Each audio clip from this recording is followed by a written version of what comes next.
Diyorum. İsteyen kamerasını kapatabilir. YouTube'dan görünebilirsiniz. Haberiniz olsun.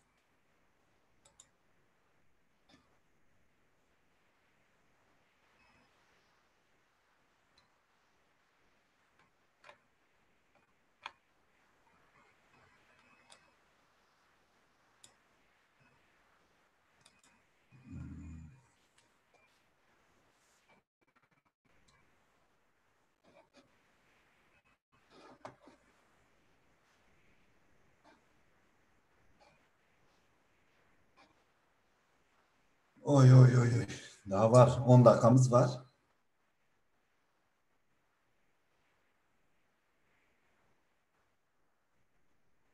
Sesim de net geliyor. Görüntüm de net. Daha ne olsun?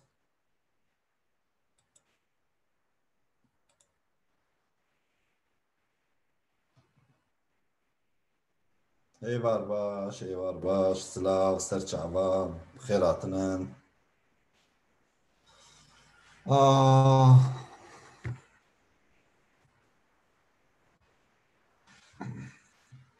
görüntü de iyi.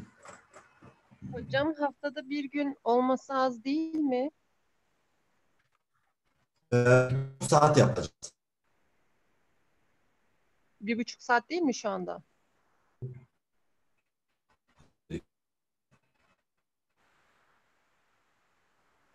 Eskiden 1,5'tu. 2 saat, 2,5 saat yapacağız dedik ya.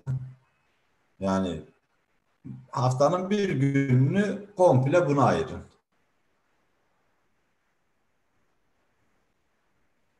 Vallahi ben de sizleri özledim. Ama e, yani diğer şey çok zaman alıyor. E, Bir günüm buraya, bir gün diğer sınıfa, bir gün Kürdistan tarihine, yok, 3 gün Kürdistan tarihine, 6 gün. Eskiden 2 saat, 2,5 saat yapacağız. Tamam. YouTube'dan da e, YouTube'dan canlı veriyorum. Şeye göre, ona göre haberiniz olsun. İsteyen şeyini kapatabilir, videosunu. Sonra demeyin Mahmut bizi meşhur ettiniz. Olmaz.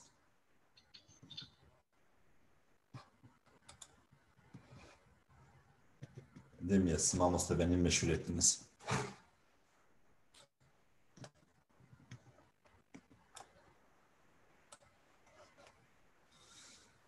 Oy. Ha, ha. Şimdi kaç ettik? 55. Sanıyorum 100 olacak burası. Aa, 100 olacak. Slide da açık. Evet, süper. Ben bu işi öğrenmişim ya. Hocam ne kadar sürecek bu bizim? Bu ders 2,5 saat. Bu ders değil hocam. Bu şey ne kadar Ha, sürecek? sanıyorum 12 ünitedir. 12 ünite. Biz daha 6'dayız. 6 var. 6 var. 1,5 ay daha zamanımız var. Ee, Yani bundan sonra daha çok kelime öğrenmeye çalışacağız. Yani dil bilgisi konusundan daha çok bu sınıf için kelime. Çünkü cümle kurulumunu yani bugün de işte nesneleri öğreteceğim. Bir dahaki haftaya da edatları. Ondan sonra en azından 2 zaman ya da 3 zamana 3 zaman öğrensek ona dair cümleleri biliyoruz. Ona dair bir sürü örnek yapacağız. Cümleler yapacağız. 1,5 ayda Yani öğreteceğim. 1,5 ayda halledebileceğiz mi bu işi? Duymadım. 1,5 ayda halledebileceğiz mi bunu? Ya gerisi size kalacak. Çünkü cümlenin bütün nerede ne var, niçin orada hepsini tek tek söyleyeceğim. İşte edatından, nesnesinden, zarfından, fiilinden bütün öğelerini söyleyeceğim. Ve o ara çok kelime öğreneceğiz. Fiilleri de ezberlemeye çalışırsanız yani en kötüsü kalıp cümleleri ezberleseniz bile artık o nesnenin yerine ya da zarfın yerine şey koymanız gerekiyor. kelime koymanız gerekiyor. Anladık hocam. Yani bir de birkaç defa belki daha fazla okuma parçası getireceğiz. Yani 2 hafta sonradan itibaren 2 dersten sonra küçük küçük okuma parçaları ve sohbet etmeye çalışacağız artık. Yani tek tek şey olması gerekiyor. Yani artık yavaş yavaş bildiğiniz cümleleri söylemeniz gerekiyor. Anladım. Bir de bu Kürdistan tarihini Türkçe versiyonunda olacak mı? Yok. Hmm. Hoca şey dedi, prensip itibariyle dedi ben Kürdistan tarihini Türkçe anlatmam. Anladım. O zaman biz Kürtçeyi iyice öğrenene kadar anlayamayacağız Evet. çok fazla bir şey. 3 ay, 5 ay sonra eğer kendinizi verirseniz çünkü buralarda da öyledir. Yeni bir dil 5 ay. 5 ay konuşmaya başlıyorsun artık günlük hayattan. 5 aydan sonra yani eğer kendinizi verirseniz 5 aydır. Bir dil 5 ay 6 ay. Ondan sonra artık günlük hayatta kendinizi ifade edebilecek kadar konuşacaksınız. İnşallah hocam.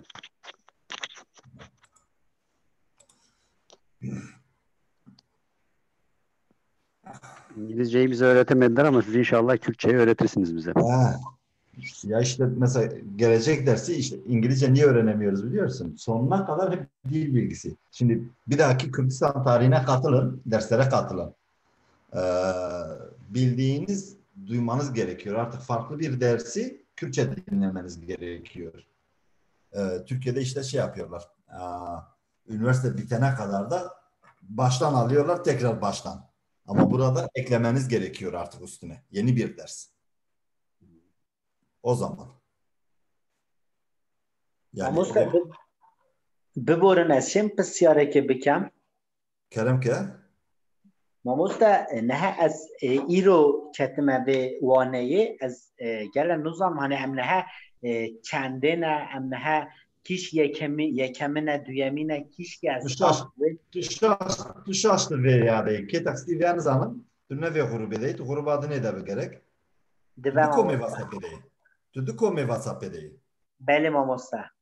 jveya derkeve ayek dinvisi derkeve adu dad bemine tamam Ha ders havası bey ji vê ders havası derkeve. bey Sveyiz hemen saat dedi Ha jve komej derkeve tamam bila mamosta. hadi eyvallah baş Var baş. Merhaba, bu arada 5. dersimiz değil mi? sanıyorum 6 6 mı? Geçen hafta bir tanesini iptal etmiştik ya. anlamadım 5. ders 6. ünite. Geçen ders 2 ünite işte. tamam Hatta bir gün yapmadık ileride olduğumuz için değil mi? tabii. Evet. 5. Geçen derste zamanlara bakmıştık. Şimdiki zamana bakmıştık. Zamirlerle şimdiki zaman. Yani Geçen ders şimdiki zamanı işledik. Bu derste de ne diyorlar? Nesne. Breser. Yani fiili oturttuk. Fiili oturttuk şimdiki zamanda. Zamirleri de biliyoruz. Bu sefer ortasını doldurmaya çalışacağız. Yani cümleyi güçlendireceğiz. Fiilin nedenini, sebebini onları yerleştireceğiz yavaş yavaş. Hocam ders başlamadan bir şey sorabilir miyim? Tabii buyurun. Ben geçen hafta ev taşıdığım için derse katılamadım da geçen haftanın notlarını nasıl edinebilirim acaba? Arkadaşlar size söyledim ses gelmedi. Ben YouTube kanalı açtım. Aha, Şimdi Zoom'un üzerinde canlı veriyoruz zaten. Bu dersleri oraya kaydedeceğim. Geri kalan 5 tane dersi de yeniden çekeceğim. Yeniden çekip oraya atacağım. tamam çok teşekkür ederim. Sağ olun. YouTube kanalından Eski ders. eski 5 dersi orada yeniden çekeceğim. Bakarsınız bu derslerini kaçıranlar için de bir fırsat olabilir. O 5 dersi çekerken sizi de katabilirim. Katılmak isteyen olursa. Ha evet ya Mamus'ta onu yapabilir misiniz? Şimdi bilmiyorum. Yapacağım. Yaparsanız çok iyi olur hocam. Biz en azından tekrar yaparız. Evet, yani katılmak isteyen olursa oraya katılır. YouTube'daki Evet, evet. kanalınız nedir? Ya da YouTube kanalınızın adı nedir? Vallahi YouTube kanalım ben şeye attım, aslında gruba attım, WhatsApp grubuna attım. Benim Twitter'da da var. YouTube kanalım Mamusta Hasip ya da Enstitüya Online diye. Arkadaşlar Kürtçe bilen varsa bu gruptan çıksın. 2 sınıfa beraber yapmayın. Çünkü grupları birleştirdim. Şu an bakın sayımız 81. Daha 3-5 dakika var. Ben sanıyorum 100'ü bulacak. 100 kişiden fazla olursa da gelen arkadaşımız giremeyecek sınıfa.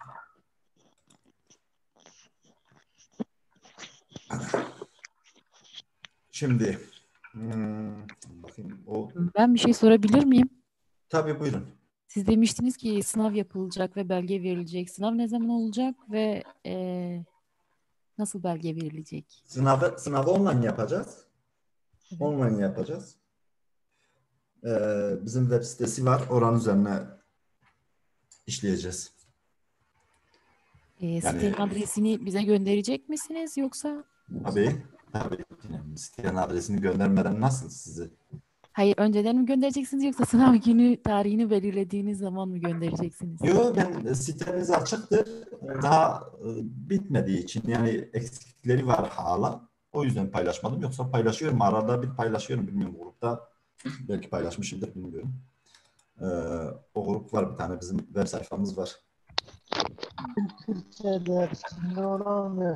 Mamoste. Bu en son derste herhalde biz Everbaş, Şevbaş, Tojbaş en son onları görmedik mi? Yani herhangi bir zaman işledik mi? gördük. Şimdiki zaman, geçmiş zaman. Sadece şimdiki zamanı işledik.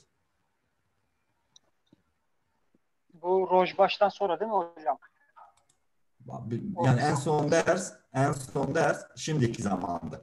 Rojbaş Ama o bir ders tekrar etmiş önceydi. olabiliriz. Ses geliyor mu? Arkadaşlar biz başlayalım. Geçmiş dersi bir tekrar edelim. Öyle başlayalım. Tamam. İyi olur Ben hocam, sağ hepinizin olun. sesini şimdi kapatacağım.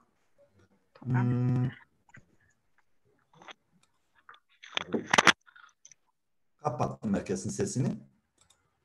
Sorunuz varsa zaten size ne diyorlar? Cevap hakkı vereceğim. Umarım. Bir saniye.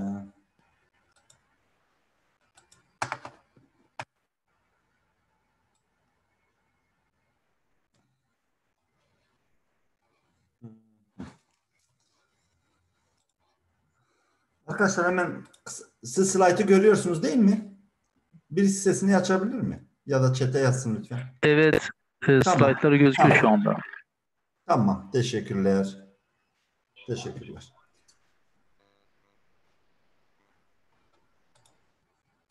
Ben de yakışıklı görünüyorsam sorun yoktur. Bitmiştir. Arkadaşlar, şimdiki zamanda dedi ki biz cümlenin öğelerini öğrenmeye başlamıştık. Cümle zamirle başlar. Ben kendimle alakalı bir olay söyleyeceğim. Yani bir içinde hareket olan, içinde bir yapma, etme, gitme, gelme. Yani cümleyi anlamlandıran bir fiil yazacağım buraya. En kolay fiilimiz yemektir. Onu yazalım. Şimdi arkadaşlar sesinizi, kimin sesi açıksa lütfen kapatsın. Şimdi ez duhum dediğimde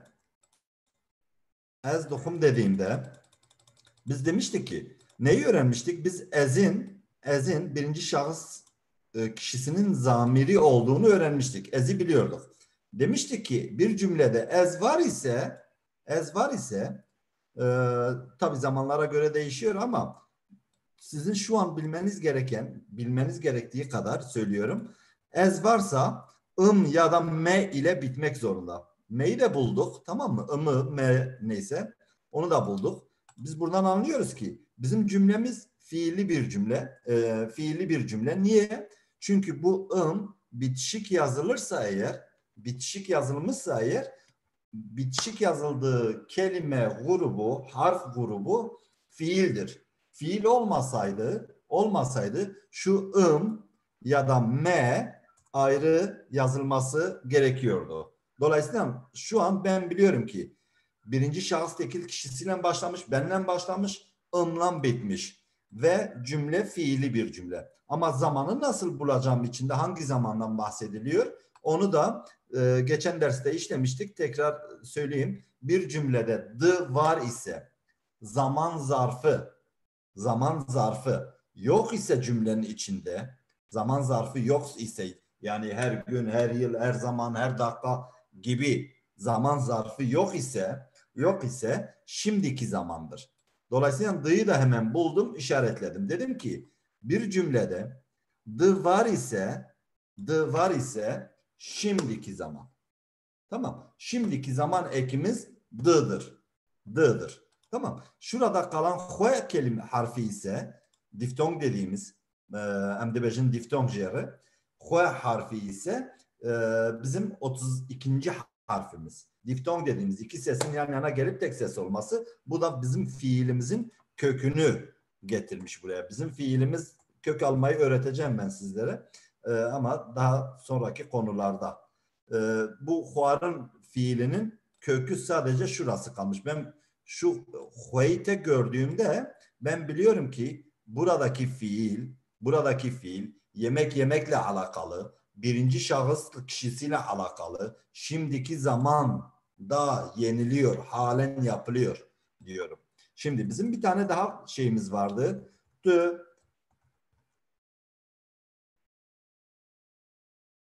Duhuy. Tamam. Bu da yemek fiili. Pardon. Bu da içiyorsun fiili. Tamam. Şimdi değişti. Bizim şimdiki zaman ekimiz genelde eğer fiil türememiş ise bakın çok önemli. Fiil türememiş ise fiilin ilk hecesidir. Fiil türememişse eğer. Fiil türemiş bir fiil ise şurada görüyoruz. D'ımız nerede? Ortada. Biz anlıyoruz ki bu fiilimiz türemiş bir fiil. Bakın ortada. Niye türemiş? Nasıl bileceğim türemiş ya da türememiş? Şimdi buradaki hemen ayırıyorum. Şu i'yi biliyoruz değil mi? Tü ile başladığında sen ile başlayan bir cümlemizin i ya da y ile bitmiş olması gerektiğini söylemiştim. Tü ile başladı, i ile bitti. Ben bunu biliyorum. Demin söyledim. Şimdiki zaman ekimiz. Kertafa deman hayli. Bunu da biliyoruz artık. Nerede d'yı görürsek fiilin içinde hemen diyoruz ki bu şimdiki zaman ekimiz. Onu da işaretledim. Burada kaldı iki kök. 2 tane bilmediğim hece kelime var. O zaman yukarıdaki neydi? Hue ikisinin arasına girmişti. Şuranın arasında var. O zaman bu yemek fiilinin kökü huarın, tamam mı? Huarın, çünkü şu kök şuradaydı. Bu nereden geldi o zaman? Bu nereden geldi ve nereden geldi? Ve'yi de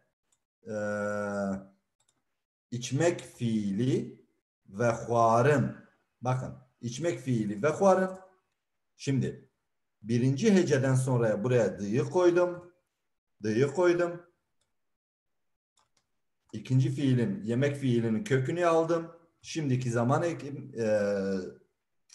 kişi ekimi ekledim ya da Türkçe'de gizli özne, artık kişi ne diyor bilmiyorum. Gizli öznesini aldım koydum buraya. Ben şurada gördüğümde hemen ayırmaya çalışıyorum. Diyorum ki ımı gördüm. Diyorum ki bu varsa bir kelime fiilin içinde cümle ez ile başlamış. Birinci şahıs kişisiyle başlamış. Diyorum d'yi da biliyorum arkadaşlar. Diyorum d da varsa şimdiki zamanda bu işin çünkü fiil var orada. Yani mutlaka bir iş, hareket vardır. Yani yapılan bir iş vardır.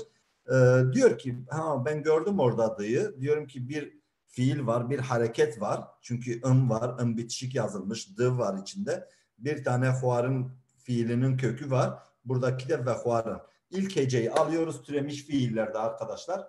Türemiş fiillerde ilk hecesini, türeyen parçasını, hecesini alıyoruz. Onu olduğu gibi yazıyoruz. Ortasına şimdiki zaman eki koyuyoruz. İkincisine de ikinci fiilimizin kökünü dine bırakıyoruz. İki köklü oluyor fiilimiz. Sonra da kişi ekimizi bırakıyoruz.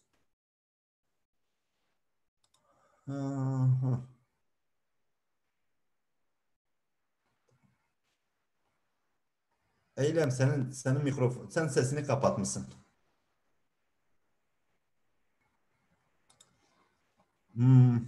Arkadaşlar bununla alakalı şimdi nerede bir de görürsek şunu bir sileyim. Hemen bir 5-10 tane alt alta yazayım.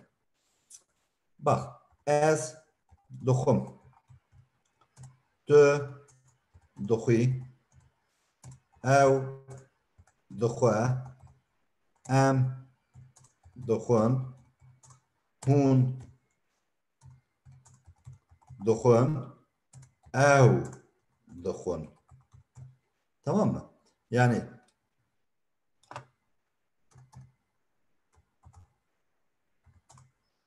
arkadaşlar buradaki bütün d'lar bakın bütün kişilere göre zamirlere göre çektim.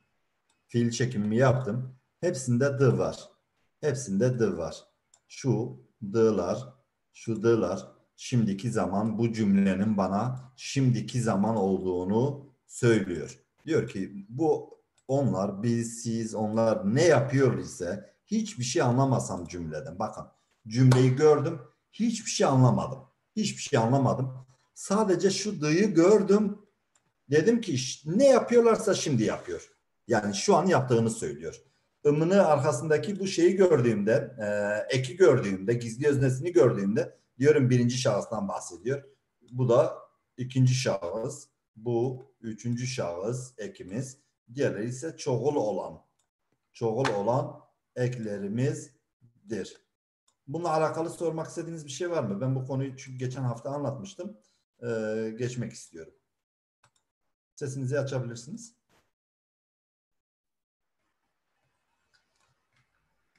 Mamos'ta bu ve dokun yani ve'in niteliğini tekrardan anlatma şansınız var mı acaba? Yani orada zaman eki olarak mı kullanılmıştı ve kelimesi?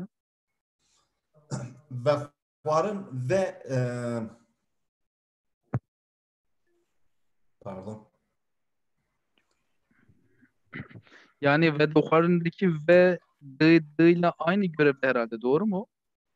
Arkadaşlar vehvarın türemiş bir fiil. Tamam mı? Türemiş bir fiil. Nedir? Birinci fiilimiz huarındır. Yemek. Tamam mı? Evet. Yemek. Ama ikinci yemek iken, fiil yemek iken ve gelmiş önüne olmuş içmek. Olmuş içmek. Tamam mı? İçmek olmuş. Dolayısıyla fiil türemiş bir fiil oldu. Bunu mu demek istediniz? Yanlış anlatmadım değil mi? Evet, Yani, doğru. Doğru hocam. Teşekkürler. tamam. Doğru. Fiil türediği zaman ön ekini alıyoruz. Ortaya şimdiki zaman ekimizi koyuyoruz.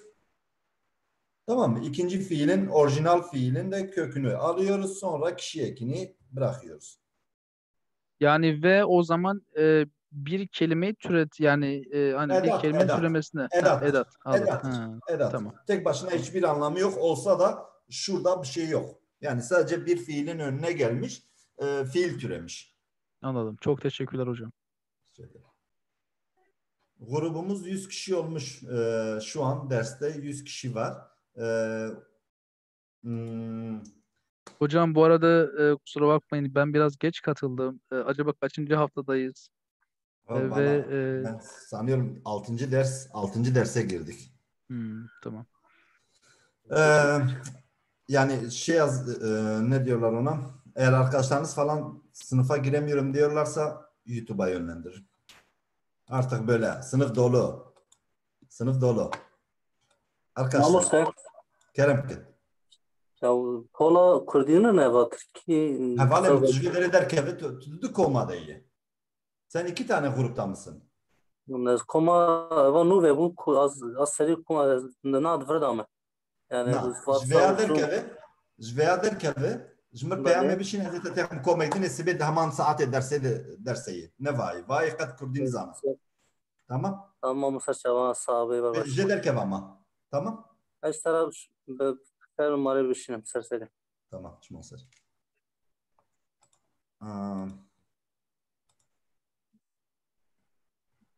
YouTube linki nerede? YouTube linkini şimdi buraya atıyorum. Siz lütfen paylaşın. Ve önümde açık. Niye gelmiyor? Evet, gördüm. Şuraya attım dedi bir arkadaş. Şurada. Bu niye sadece? Mabuste. Kerem ki. Ya, buyurun. Zoom'daki bu live YouTube'da canlı bağlantı sekmesi bu uygulamayla mı alakalı yoksa? Ya dersin ortasında sorabileceğin en son soru budur. Ayrıca görüşelim. Tamam. Sesin şimdi geliyor mu? Sesiniz geliyor. Tamam. Sesiniz geliyor arkadaşlar. Sesinizi kapatın. Derse başlıyoruz. Şimdi nesneyi biliyoruz değil mi arkadaşlar? Yani nesnenin tanımını yapmama gerek yok. Yapmayacağım da. Şimdi biz hemen şeye geçiyoruz. Şunu biraz daha büyüteyim. Siz de benim gibi yaşlıysanız eğer göremiyor olabilirsiniz. Arkadaşlar şimdi burada bir cümle var. 3 kelimelik bir cümle var. 3 kelimelik bir cümle var. Biz hemen bildiklerimizi işaretliyoruz. Diyoruz ki Ez'i biliyorum. Nereye giderse gitsin artık ben bunu biliyorum. Benden bahsediliyor. Diyorum Ez vardı, da var, doğru yazılmış. D var, o zaman bu cümle şimdiki zamandan bahsediyorum. Şimdiki zamandan bahsediyorum. Geri kalan fiilin köküdür. Bitişik yazıldığı için fiildir. Araya bir tane şey gelmiş. Bir kelime gelmiş.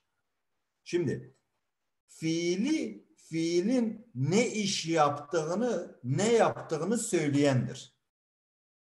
Tamam mı? O nesneye, o olaya, o harekete ne yaptığını söyleyendir. Ne söylüyor bize? Diyor ki ez seve dokum.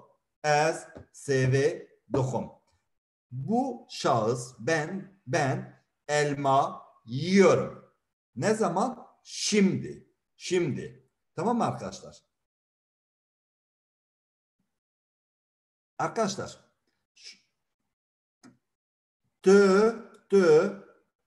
seve sen elmayı bakın Kürtçe'de cümle kurumu olayı olduğu gibi şimdi sen elmayı bakın yiyebilirsiniz, satabilirsiniz, ekebilirsiniz, içebilirsiniz. Ne bileyim yani elmayı istediğiniz gibi yapabilirsiniz. Dolayısıyla önce diyorsun ki bu olay kim yapıyor? Kim yapıyor?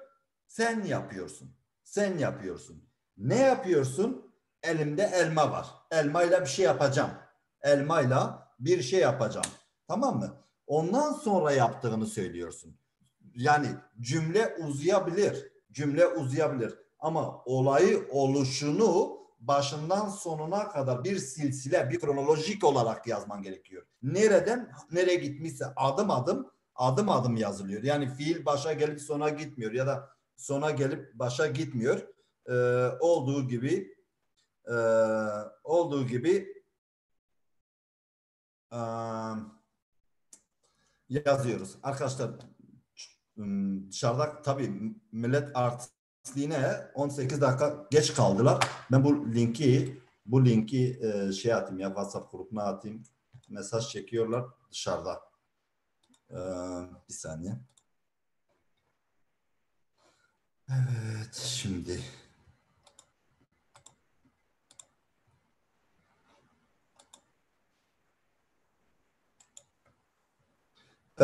Cümlenin kurumunu başından sonuna yani ben elmayı atabilirim, yiyebilirim, ısırabilirim. Ne yapacaksak tek tek olay başından sonuna kadar. Kürtçedeki bütün cümleler o mantıkla kuruluyor. Yani diyorsun ki ben yürüyorum kapıya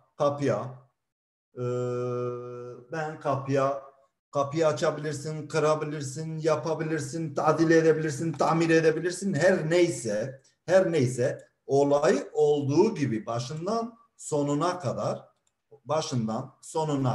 olduğu gibi anlatmanız gerekiyor.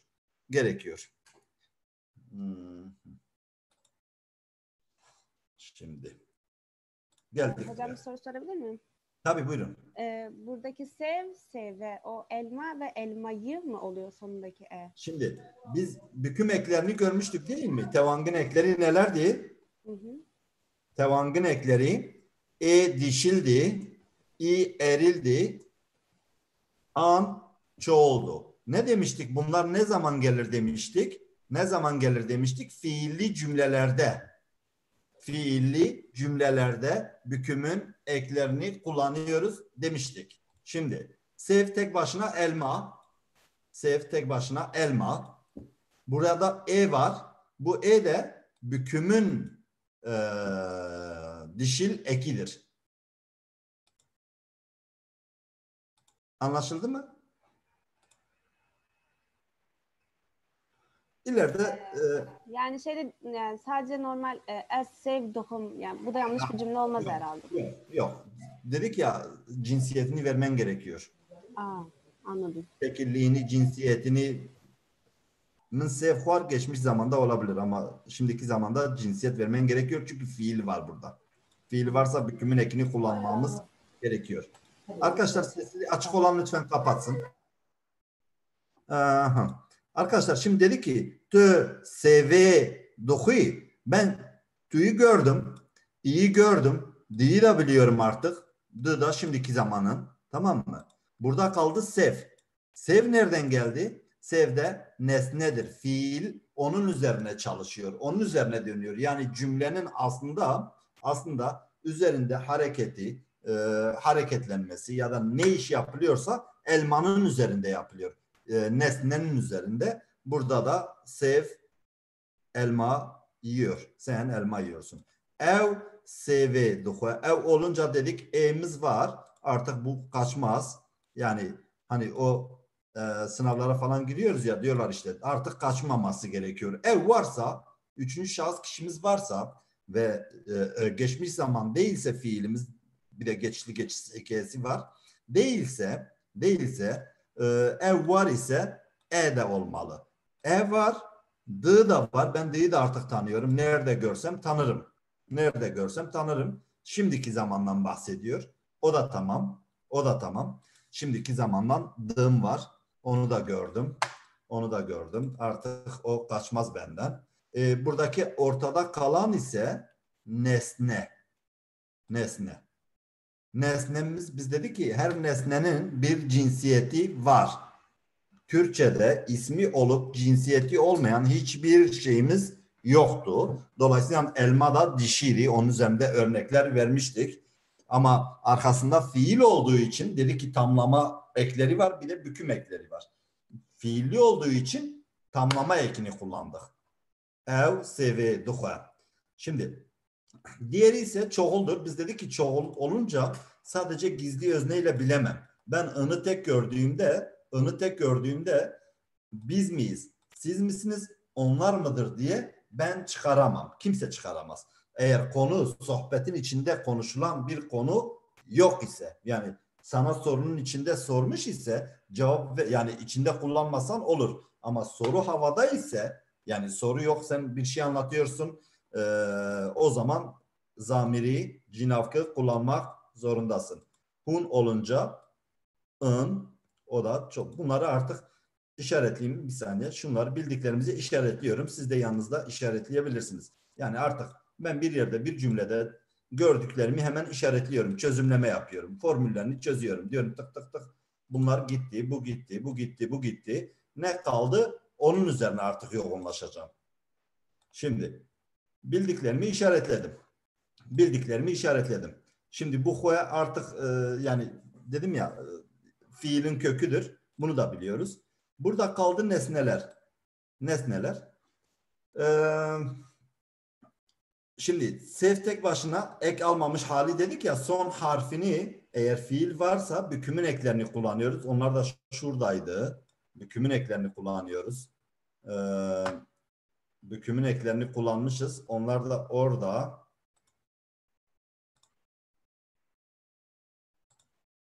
Şurada. E, i, an. Bükümün ekleri. Şu da artık bunu da biliyoruz. Bükümün ekleriydi. Fiilli cümle olduğu zaman sadece cinsiyet eki. Demek ki elmamız dişi imiş. Şimdi burada kalıyor sev.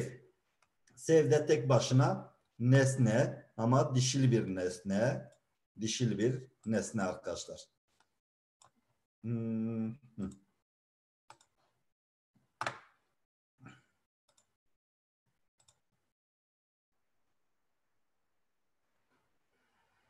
Orada tamlama yapman gerekiyor arkadaşlar. Arkadaşınız şimdi as seva sor dokum. Şimdi bakın orada a oldu. Niye? Tamlama yaptım. Tamlama yaptım. Sonra niye bir ek getirmedim? Soridir. O eril olması gerekiyor. Erildeki büküm eklerindeki ek düşmüştü demiştim size. As seva sor dokum. Dokum. Tamlamayı yapıyorsun. Ondan sonrakine devam ediyorsun. Arkadaşlar.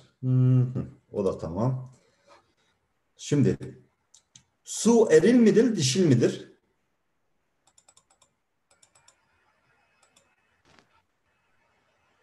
Bu Su. durumda dişil görünüyor. Ne? Dişil. Dişil. Dişil. Güzel olduğu için. Su güzel bir şey. Bende de dişil olur.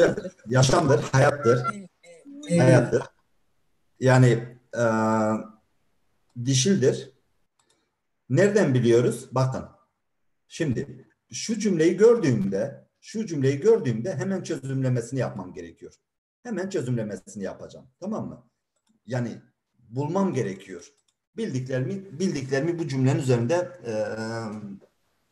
değiştireceğim. Şimdi neyi biliyorum ben? Hemen as'i buldum. Yani bütün zamirlerde olduğu gibi burada as'i buldum, ayırdım. As vardı, da var. Doğru yazılmış. Şimdiki zamanda kullanılmış. O da doğru. O da doğru. Huas'ten fiilin köküdür. Fiilin, şimdi yazacağım ben buraya. Pardon. Huas'ten. Tamam. Fiilimiz bu. Huas'ten değişmiş. Av tek başına su demek. Ya da avı bilmiyorum. E'yi biliyorum arkadaşlar. E'yi biliyorum. E neydi? Bizim büküm ekimizdi. Çünkü nesneden sonra fiil gelmiş. Dedik ya, fiilli cümlelerde ise bükümün eklerini, sıfat tamlaması ise isim tamlaması ise o zaman vekatandekin tamlamanın eklerini kullanıyoruz. 6 tane harfimiz vardı. Onları demiştik ezbere bilmeniz gerekiyor. Tamam. Şimdi bu e'yi gördüğümde diyorum ki fiili bir cümle mi? Evet. O zaman bükümün ekleri. Bükümün eklerinde e neydi? Diyorum dişildi. Burada sadece kaldı av. Size demiştim sözlükte bakarken şu sonundaki ekleri düşürmeniz gerekiyor. Bazen bulamayabilirsiniz aradığınız kelimeyi. Bu da su. Ben su istiyorum. Bakın şuranın yerine ne koyarsanız, suyun yerine, nesnenin yerine ne koyarsanız siz bir defa istemekle alakalı, istiyorumla alakalı 1 milyon tane cümle kurabilirsiniz. 1 milyon tane cümle kurabilirsiniz. Oraya hangi nesneyi koyarsanız onu istiyorsunuz. Onu istiyorsunuz. Yani 3 kelimelik bir cümleyi öğrenirseniz 3 ez ave dixwazim, ez nan dixwazim, ez arabe dixwazim, ez ne derseniz buraya kimi koyarsanız, neyi koyarsanız istemekle alakalı bir tane cümleniz var. Günlük hayatta çok kullandığımız bir cümle. Suyun olduğu yere hangi nesne, şimdi sözlükten de bakabilirsiniz, kelime ezberleyebilirsiniz. O kelimenin yerine, o nesnenin yerine ne koyarsanız ben onu istiyorum oluyor. Ben istiyorum. Neyi istiyorsun? Su istiyorum. Neyi istiyorsun? Ekmek istiyorum. Neyi istiyorsun? Ne varsa ev istiyorum, altın istiyorum. Çıdıkvazı bukvazı. Tamam, ne istiyorsan iste. Buraya yazarsan bitti. Mektup adrese gidecek.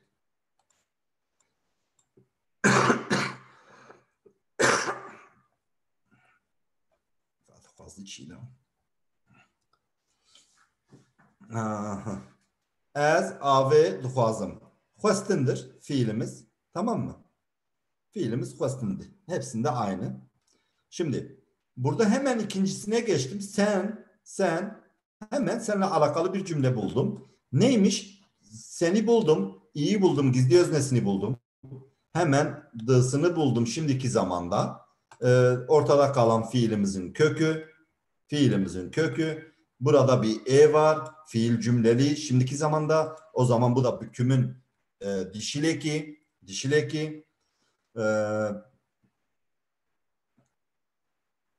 Dişil eki, şurada kalan ise nesne.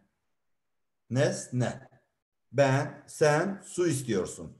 Ev, ave, duhaze, em, ave, duhazın, hun, ave, duhazın, ev, ave, duhazın. Yani başından sonuna kadar dedim ya, eğer bu cümlenin kuruluşunu ezberlerseniz, arasına da nesne öğrenirseniz günlük hayatta bir sürü cümle kurabilirsiniz bununla alakalı.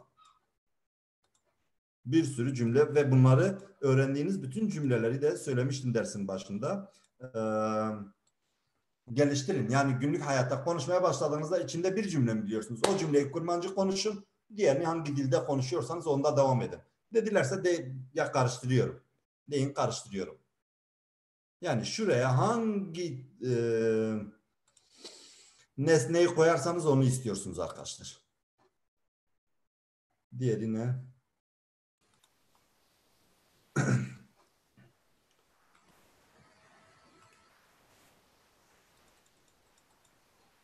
var mı sorunuz?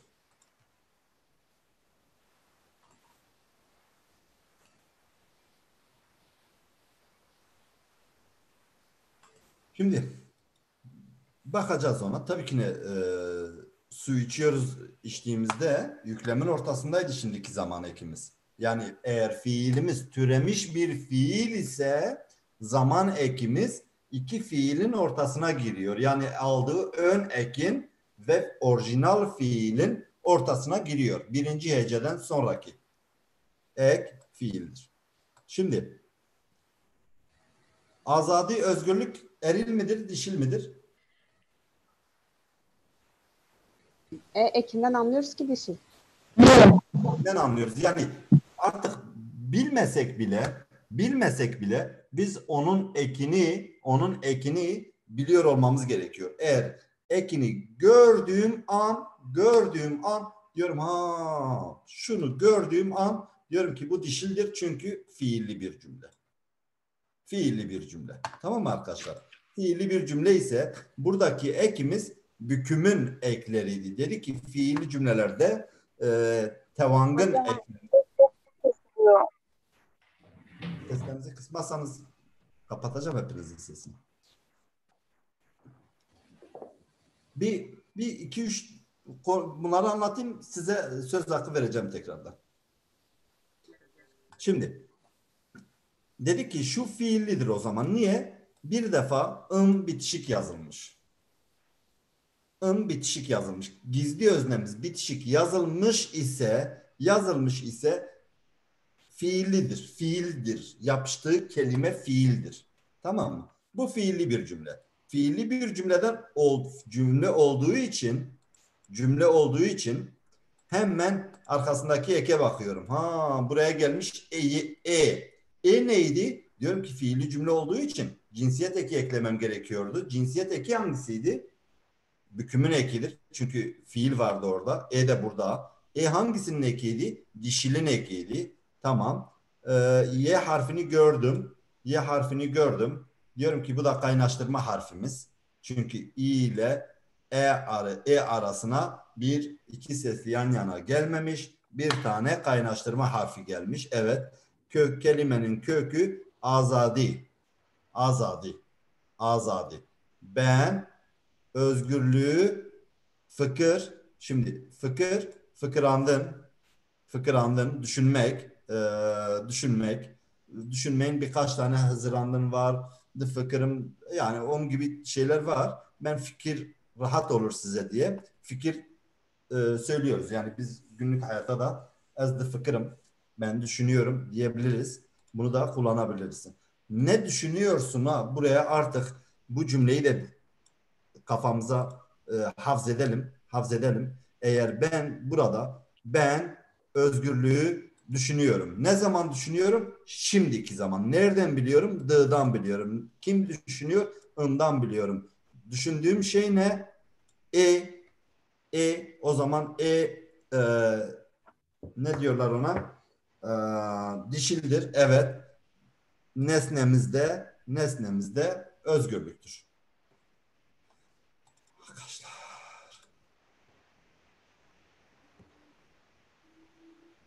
Şimdi oraya yazınca birbirinize soruyorsunuz. Ben de yanıyor. O chat diyorum, belki birisi bana bir soru soruyor.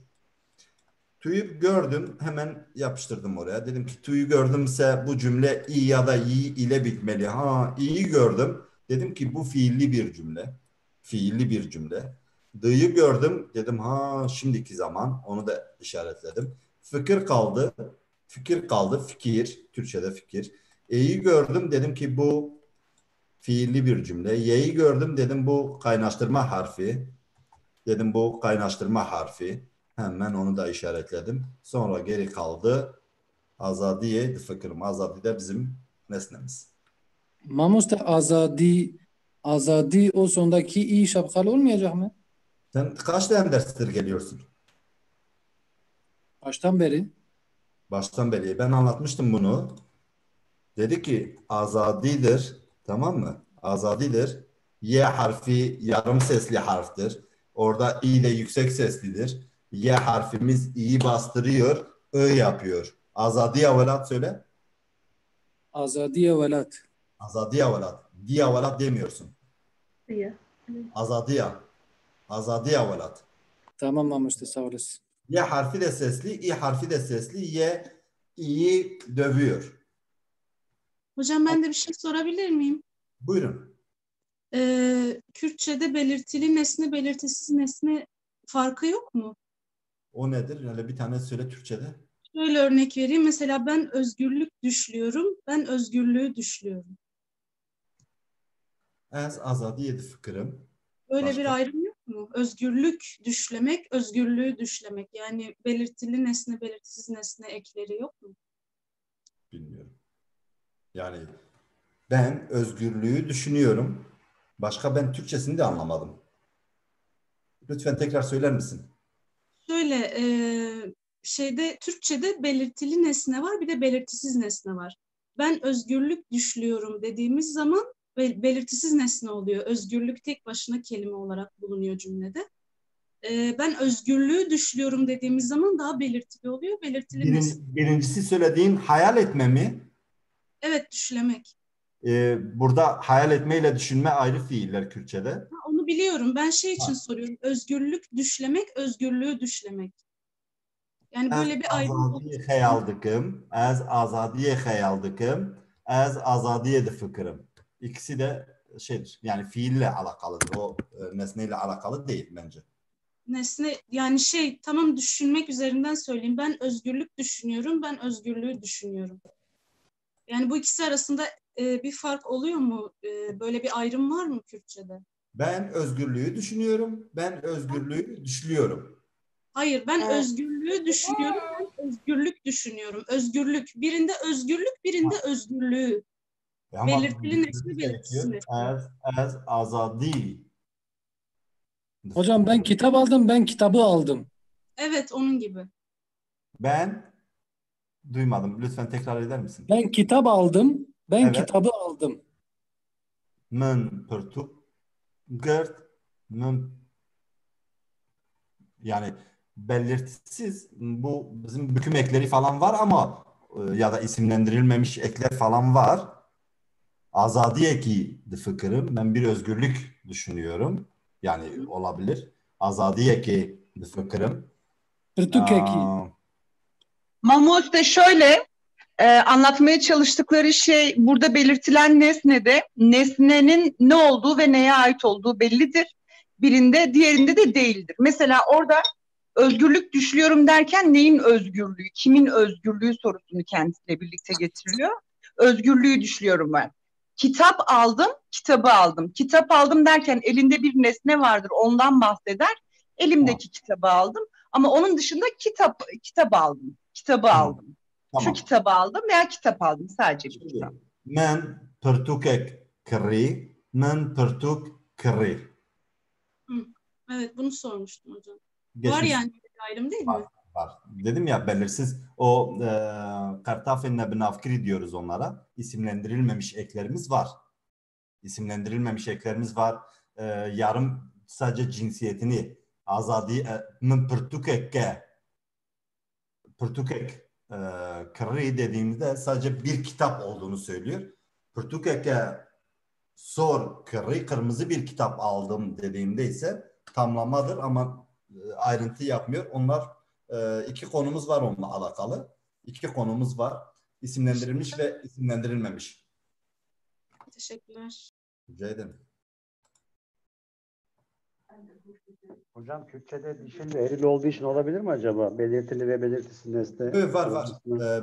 Ben min pırtuke kırı orada sadece sayısı var. Orada sadece sayısı var. Bakın şurada. Pırtukek. Tamam. Şurada ben cinsiyeti görmüyorum. Ben cinsiyetini görmüyorum. Sadece buradaki yek var ya. Yeki düşmüş, y'si düşmüş, ek kalmış. Bir kitap. Tamam. Burada cinsiyeti yok. Hevalek hat. Bir arkadaş geldi. Arkadaşın orada cinsiyeti falan yoktur. Ama hevale min hat, hevaleki min hat, hevaleke min hat dediğimde orada belirtili. Belirtisiz de var, belirtili de var. Doğrudur. Başka?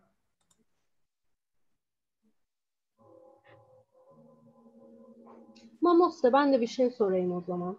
Tabii ki ne, buyurun sen de bir şey sor. Bu veketandek eklerini işlerken demiştik ya, bir şeyi belirtir ve diğerlerinden ayırır diye.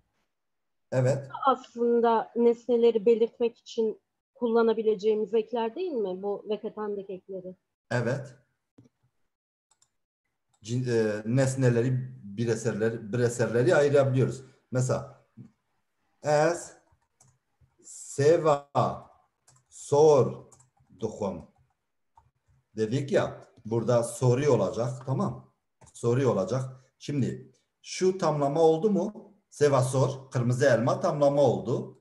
Nereden biliyorum? Buradaki A'dan biliyorum.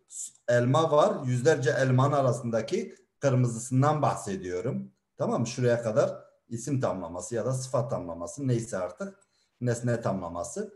Şimdi bir tanesi yalın ise diğerinde bükümlü olması gerekiyor. Çünkü fiilim var burada. Fiilim varsa da bu sor kırmızı erildir. Soreki o i burada olması gerekiyor. Çünkü bükümden sonra fiilin gelmesi gerekiyor. Ben bunu biliyorum. Tamam mı? Burada da tamlamayı içine yapmışım. İki kelimeyi birbirine tamlarken birinci şimdi elmayı ve katandekin ekleriyle yaptım. Çizin ha öyle. Anladın mı Berfin? Anladım. Teşekkür ederim. Başka? Yoktur. Şimdi şu da bu cümleyi de okumak fiili. Ez Türkiye dokuyunum. Şimdi ben buradan anladım ki eril, dişil. Değil mi? D var. Şimdiki zaman. Var. Ez'in ekidir. Ayırayım. Ez hemen buldum. Kırmızı yapayım. Kırmızı daha belirgin. Kurmaş sor hazdaki. Ez var. Da var. D var. Hemen D'yi da nasıl gördüm? D'yi artık yapıştırıyorum. Diyorum ki şimdiki zamanda kullandı. Huyn okumanın fiilin köküdür. Fiilimiz de huandındır. E'yi gördüm. Dedim ki fiili bir cümle. E'yi gördüm. Dedim ki E'de bükümün eklerinden dişil olandır. Dişil olandır. Pırtuk da kelimenin, nesnenin köküdür. Yani kelimenin yalın halidir. Ek almamış hali.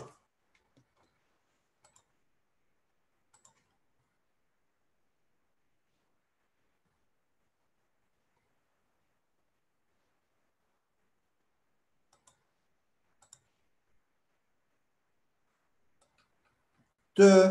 Arkadaş bir tanesi sormuş. D ile başlayan bir tane fiil. Ben onun örneğini aynen şimdi bir dakika bundan sonraki slaytta aynen onunla alakalı bir tane fiil var. D. Pırtuke duhuyne. Kim okuyor? Hocam bir şey sorabilir miyim? Kusura bakmayın. Çok donuyor da yani benim internetimle alakalı bir şey mi yoksa?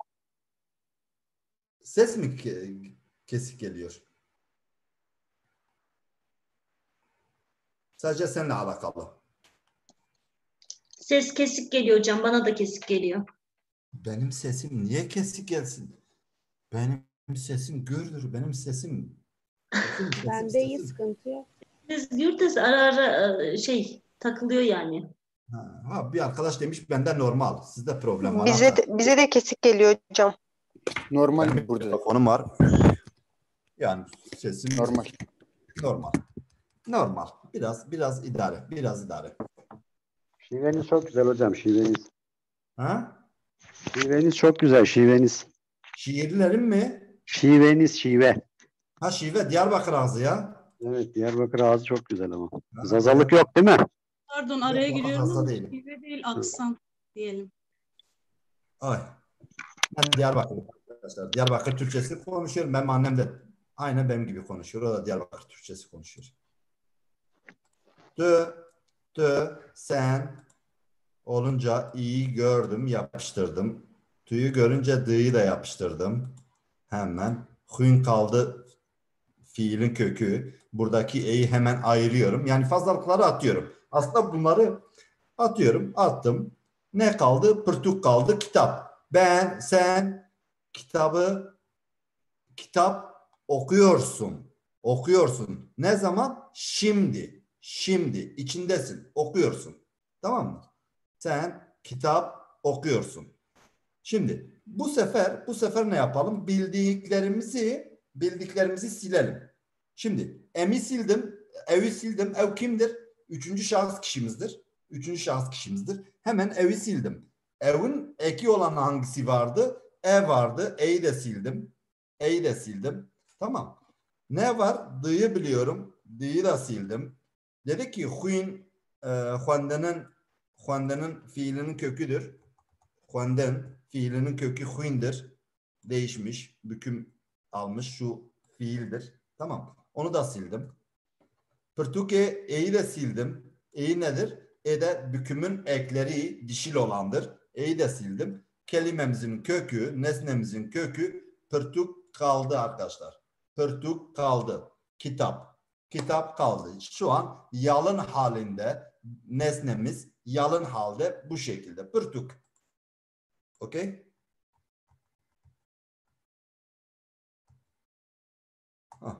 Geldik buraya. Şimdi burada çoğul var. Evet, çoğul var. Nereden biliyorum? Arkasındaki ından biliyorum. Emden biliyorum. Diyorum ki biz kitabı okuyoruz. Biz kitabı okuyoruz. Çünkü biz çok kişiyiz. Kitap bir tane. Tamam mı? Biz çok kişiyiz ve kitap bir tane arkadaşlar. Valla dışarıda kalanlar aynen kendilerini yediler. 100 kişi full edince öyle değil mi? Geleydiniz. Her gün bekliyorduk. Burada yine ın var. Dedi ki çoğullarda zamiri, çoğul zamirlerini kullanmazsan sadece arkasındaki ekten em, hun, yaji, evun, emi, nizanibin bilemeyeceğiz. Yani şu üçünü birbirinden ayıramıyoruz. Sadece arkasındaki gizli zamirimizden ayıramıyoruz. Niye? Çünkü üçünün de son ekleri ındır. Indır arkadaşlar. Em Türkiye duhuynen, hun Türkiye duhuynen, ev Türkiye duhuynen.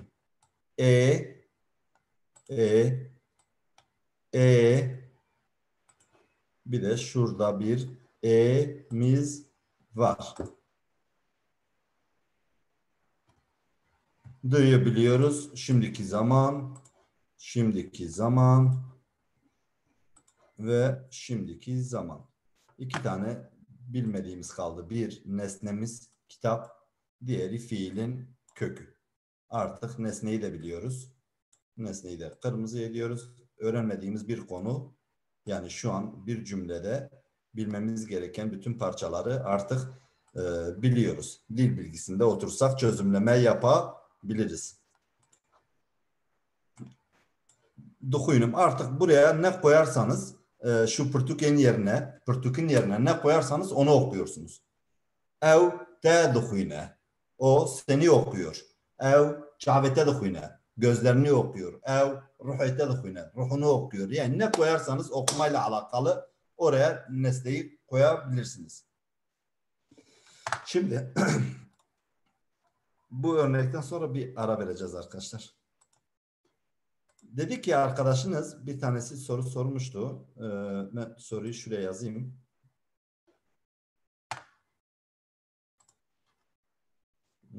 Arkadaşlar. Dvinen. Ditin. Görmek. Tamam. Görmek. Diyor ki bir tanesi d ile başlıyorsa bir fiilimiz var ve d ile başlıyorsa ne olacak? Yani nasıl olmuş bilmiyorum ama dvinim bu t d olmuş b t düşmüş fiilin, dedik ya fiillerimiz bükümlüdür, şekil değiştiriyor ama kök aynı kalıyor. Burada dolayısıyla arkadaşlar fiilimizin ditindir, görmek. Bu fiilimiz görmektir şurada. Ditin, görmek. Ez te dibinim. Ben seni görüyorum. Ez seve dibinim. Ez ve dibinim. Ez vi dibinim. Görüyorum dediğinizde şu fiili ben görüyorum. Neyi görüyorum? Bu nesnenin yerine her şey yazabilirsiniz. Ben evi görüyorum, ben Ayşe'yi görüyorum, ben Ali'yi görüyorum, ben özgürlüğü görüyorum. Ne görmek isterseniz oraya yazabilirsiniz. Yani görmekle alakalı bir cümlemiz şimdiki zamanla alakalı şurada. Ne dedik buraya? Hemen dedik ki cinavka hueru. Yalın zamirimiz. Kim? Birinci şahıs tekil kişimiz. Tek hangisidir? Dedi ki bir zamirimiz eğer yalın ise ikincisi bükümlü olmak zorunda. Bükümlü olmuş, ortada olduğu için şu an nesne. Çünkü fiil onun üzerinde işleyecek. Fiil neyin üzerinde işleyecek? Nesnenin üzerinde işleyecek. Ben ne yapıyorum? Ben görüyorum kimi? Onu, kimi elmayı, kimi taşı, kimi bilmem neyi. Yani şu an sen nesnesin. Bükümlüdür.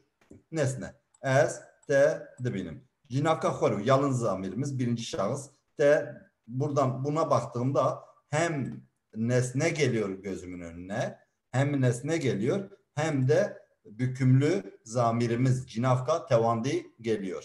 D'yı gördüğüm için hemen diyorum ki kertafa dema naha. Şimdiki zaman ekimiz. Bin dedi ki koka lekere ditini. Şuraya da yazdım. Fiilimiz ditindir. Görmek, yalın hali böyle. bükülmemiş hali. Diten. Bu da kişi ekimizdir arkadaşlar.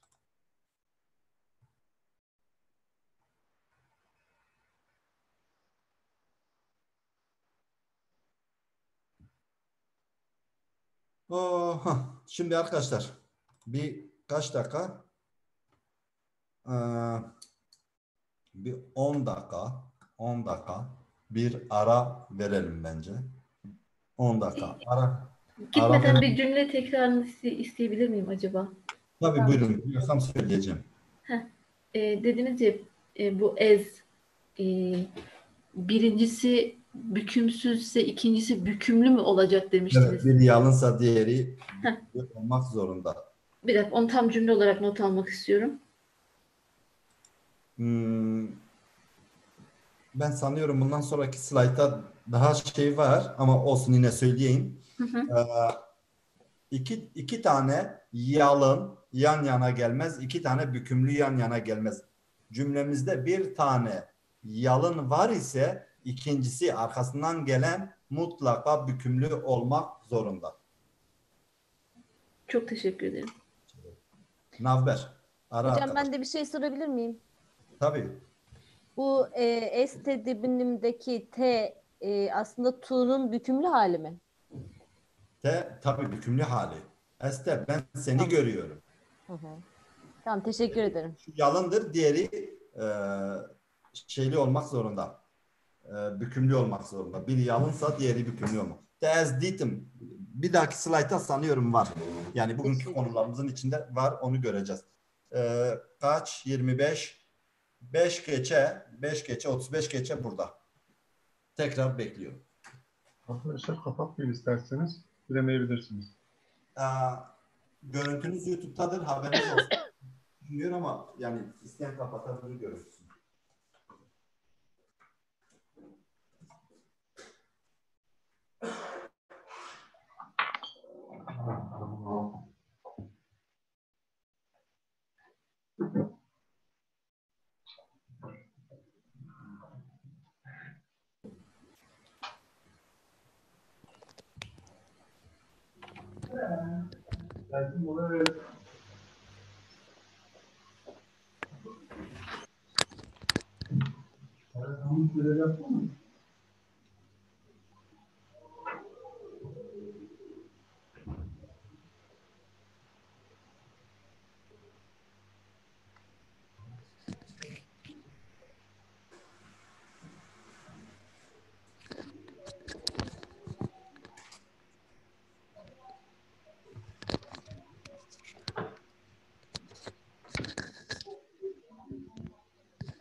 Konuşunca niye ses gitmiyor?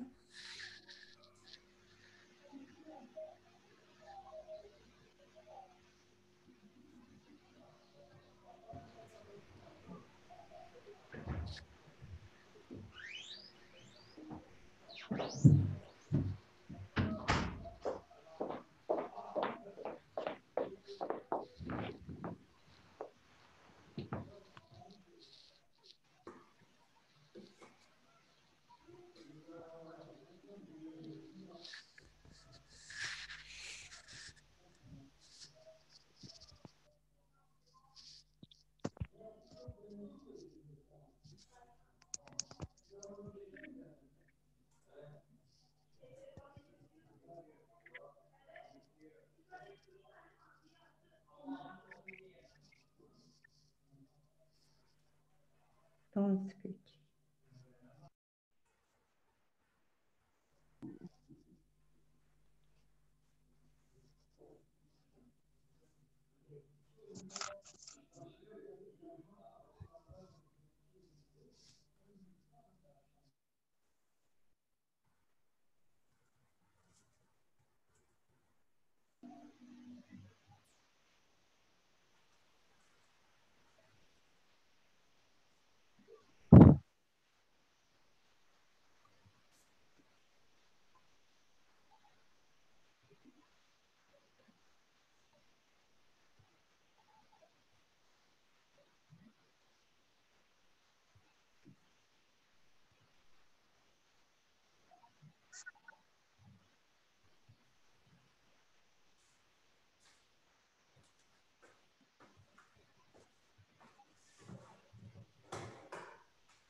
Ben geldim.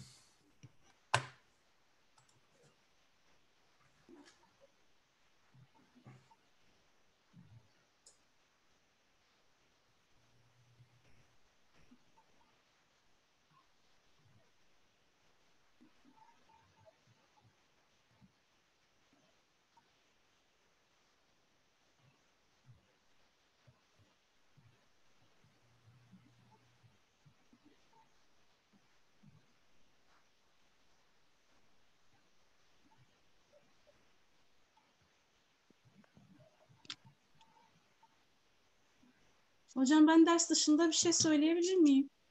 Hadi buyurun. Az önce bir arkadaş şiveniz çok güzel dedi ya. Evet. Şive ana dil içerisinde geçerli bir şey değil mi? Sizinki aksan olmuyor mu hocam? Ağız. Aksan oluyor. Yoksa Bence. Türkçe Aksan bir konuşmamız. ağızdır. Diyarbakır ağız, bazı yerlerde ağızlar vardır. Bir de aksanlar vardır. Yani belki de ikisi birdir. Tam bilmiyorum. Devok, bu Kurmancı Emdi'nin devok. Bir lehçeler vardır. Bir de ağızlar vardır. Mesela Karadeniz ağzı vardır. Ege ağzı vardır gibi İşte gibi. şey olmuyor mu hocam? Mesela şive ana dili Türkçe olanların konuşma farklılıklarını ifade ediyor. Aksan da ana dili farklı olan birinin. Mesela sizin ana diliniz Hayır, Diyarbakır'ın Türkçesi şivedir. Aksan değil. bence aksan olması lazım. Çünkü bir dilin kendi suru değilse eğer Yok, şive Diyarbakır. olması lazım. Şimdi bakın, Ege'nin, Karadeniz'in, İç Anadolu'nun şivedir. Aksan sonradan bir dili öğrenirsin. Biz Kürtler çift dilliyiz, iki dilliyiz. İki dil. Yani eğer eğitimini başından sonuna kadar o dille almış isen demiyorsun bu yabancı dildir. Diyorsun ki ben iki dilliyim. Bir ana dilim var, bir de sonradan öğrendiğim ama bütün eğitimimi o dil üzerinden görmüşüm. O zaman şive diyoruz. Yani aksan Evet. olmuyor mu? Aksan değil. Bakın Diyarbakır'ın aksan değil. Peki bir şey soracağım hocam. Kürtçe konuşma farklılıklarına ne diyoruz? Tabii. Aynen olarak şimdi devok diyoruz, ağız diyoruz, tamam mı? Ağızlar var, bir de lehçeler var. Mesela Serhatlı bir tanesi, Ağrı, Kars, işte Van kurmancısıyla Diyarbakır'ın, Mardin'in, işte Şırnak'ın kurmancıları arasında farklılıklar var, şive var. Kürtçenin şivesi yok mu hocam? Var işte, onu söylüyorum. Mesela Ağız mı diyoruz? ağız diyoruz, devok. Anladım. Devok. Tamam hocam, teşekkürler.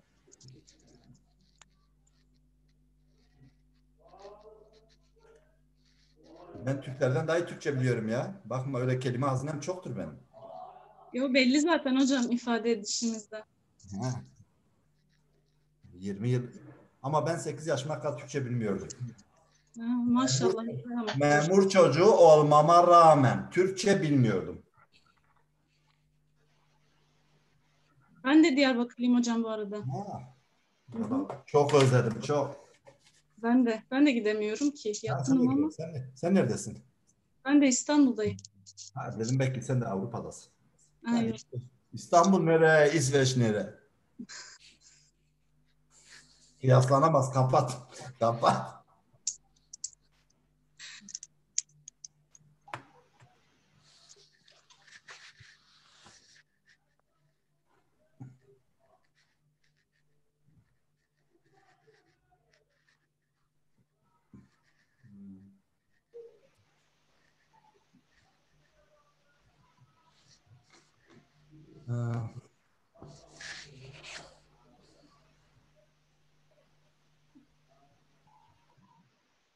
Ne oldu? 5 dakikamız doldu. Hemen devam ediyoruz.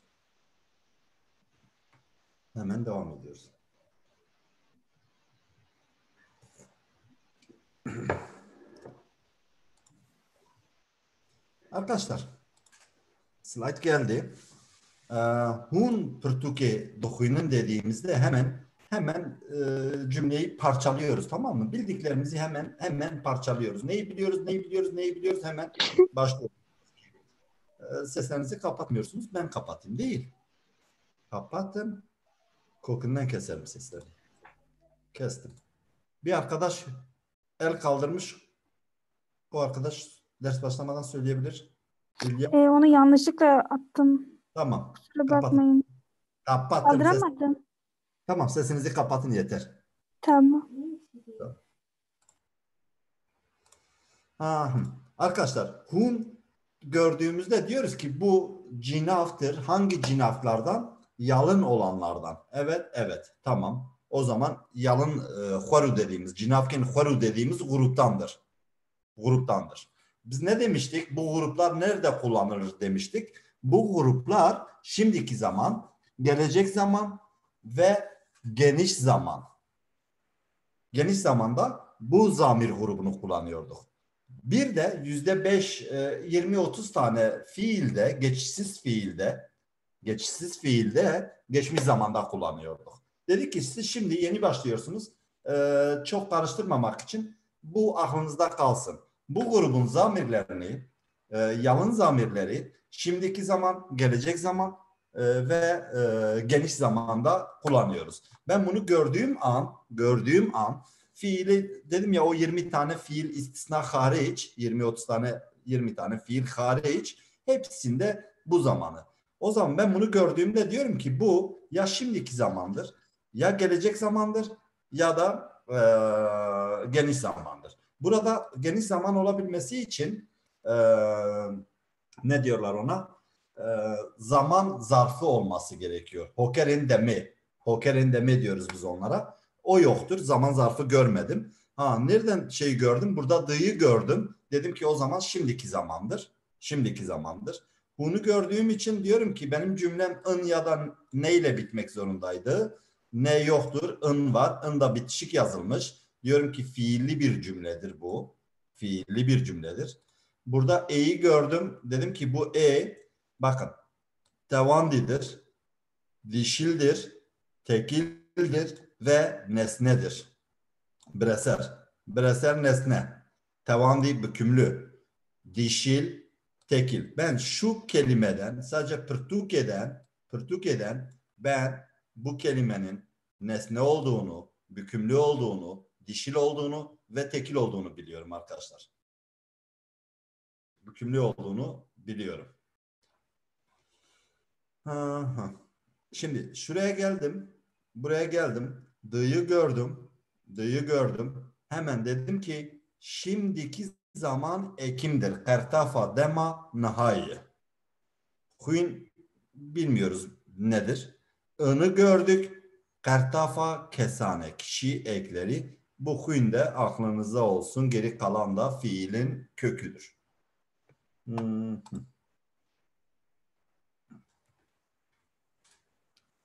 Arkadaşlar, geçmiş zamanda şunlar geçmiş zaman bükümlü fiiller, bükümlü zamirlerimiz ne demiştik? Bükümlü zamirlerimiz ne zaman kullanıyorduk? Geçmiş zamanda. Cinavken tevandi.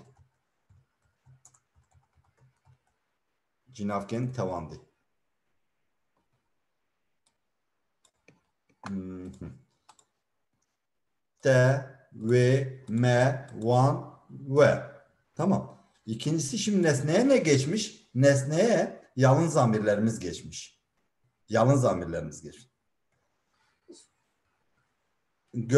Burada görmek fiili nesne alıyor mu? Türkçe'de alıyor mu? Benim. Evet, alıyor. Kimi gördüğünü soruyor. Nesne alıyor. Şimdi kimi gördüm? Şimdiki zamandan bahsediyor. Diyor ki teezditim. Soruyor. Sen beni gördün mü? Evet, gördüm. Şuradaki yalın yine ortaya geldiği için gözümü çıkarınca yazılar çok küçük oldu. YouTube'da yayın niye durmuş? Onu bilmiyorum ya da durmuş mu? Bana öyle geliyor.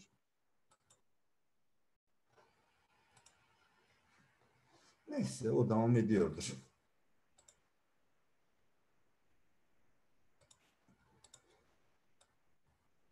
Bunu biraz büyüteyim. Hocam, Buyurun. şu aşağıdaki açıklamayı çevirebilir misiniz tam olarak? Ben onu söyleyeceğim. Bir oraya geleyim. Onu söyleyeceğim. Onu söyleyeceğim. Onu söyleyeceğim arkadaşlar. Cinavken tavan değildir. T as ditim nesne şimdi as oldu. As olduğu için ımımız arkaya geldi. Tamam. Ev oldu. Şimdi burada normalde ve ev dittir. Tamam mı? Günlük hayatta bu üçüncü şahıs ekimiz dedik ya, bu üçüncü şahıs ekidir. Buradaki olması gerekiyor. Dedik ki cümlemiz evle varsa içinde, yalın zamirimiz varsa zamirin gizli öznesi de olmak zorunda. Olmak zorunda. Ama geçmiş zamanda olduğu için ve birisi bükümlü diğerinin yalın olması gerektiğini söylemiştik. Buradaki düşmüş, zamanla düşmüş. Ama bazı işte ağızlar ya da şiveler, ağızlar bu e'yi yazmıyor. Ben kullanınca yazmıyorum. Ve evdit diyorum. Dite demiyorum. Diyoruz ki bu da bir zaman içinde olunan geçmiş zamanda üçüncü şahsın gizli öznesi düşmüştür. Bu alttaki yazı onu söylüyor. Bazı bölgelerde. Hocam bir şey sorabilir miyim? Tabii buyurun. As ditim yazıyor ama burada özne sen değil mi? Birinci tekil şahsın ekini almamış mı? Sen beni gördün. Evet ama ditim yazıyor. Ditim. Niye? Çünkü burada as var ve fiilimiz bakın aldı. Ne yapıyoruz? Geçmiş zamanda sanıyorum bundan sonraki konudur ya da bu konunun içinde, bu slaytların içinde de var. Geçmiş zamanda nesnenin yükünü fiil alıyor. Çoğul ya da tekil olmasına. Öyle mi? Çünkü Tabii. fiilde şöyle oluyor. Sen beni gördün mü? Fiil aslında anladım ben seni. Geçmiş zamanda fiili etkileyen nesnedir. O yüzden. Tamam. Şimdi buradaki nesnemiz as'dir. Dolayısıyla oradaki gelmiş. Çoğul tekilde de var. Ben sanıyorum bir iki slaytta da var. Burada da var. One, whom, didn't. Bak onlar geçmiş zamandaki bükümlü olandan whom sizleri gördüler. Var burada. Eğer bu olmasaydı one whom didn't. Niye? Çünkü whom çoğuldur. Tekil değil. Geçmiş zamanda var.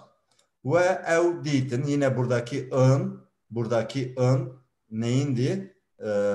Evin ekiydi. Çoğul olanın. Bak şurada yoktu. Tekil olan da yoktu. Biz dedik buraya bir yazmıştım. İki şekilde de görürseniz ne oluyor demeyin diye. Ev didn't. Şimdi burada da eril verdik. Yani diğerinde hep dişiydi. Hep dişi örnekler vermiştik nesnelerde. Burada da eril vermiştik. Erillerde ne demiştik? Dedik ki erillerde şimdi bükümün ekleri düşmüş.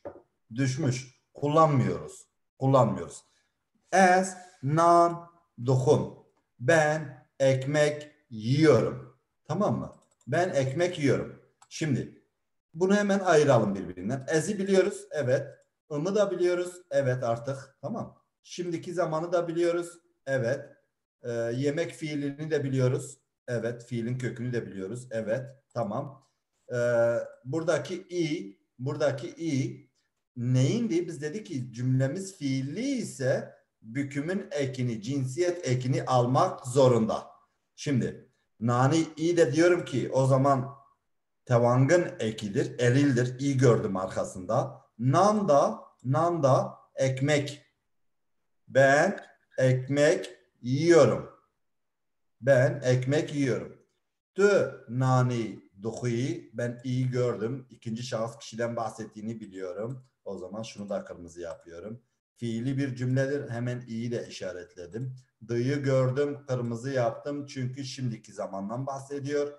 Geri kalan nesnenin kökü. Nesnenin kökü. Şurada kalan da fiilin kökü. Ev nani duhe, o ekmek yiyor. Em nani duhun, em nani duhun, hun nani duhun, ev nani duhun. Arkadaşlar biz geçen konuda işlemiştik. Erilin böyle yazılabileceğini, yani aslında doğru yazılımı öyle olması gerektiğini ama zamanla erillik için olan büküm ekinin düştüğünü, artık kullanılmadığını ama başka bir versiyonu daha var. Neydi? Nen. Demiştik ki eğer fiilli cümlede ve şimdiki zaman, hani geçmiş zamanda değil, şimdiki zamanda büküm ekini kullanacaksak eril için kelimenin içinde son hecesinde a ve e var ise o oluyor demiştik. Oluyor. Şimdi nan, evet, nan var. Erili kullanmıyoruz. Biz günlük hayatta eznandukum diyoruz. Eznanidukum demiyoruz. Eznandukum diyoruz. O zaman şunu eznendukum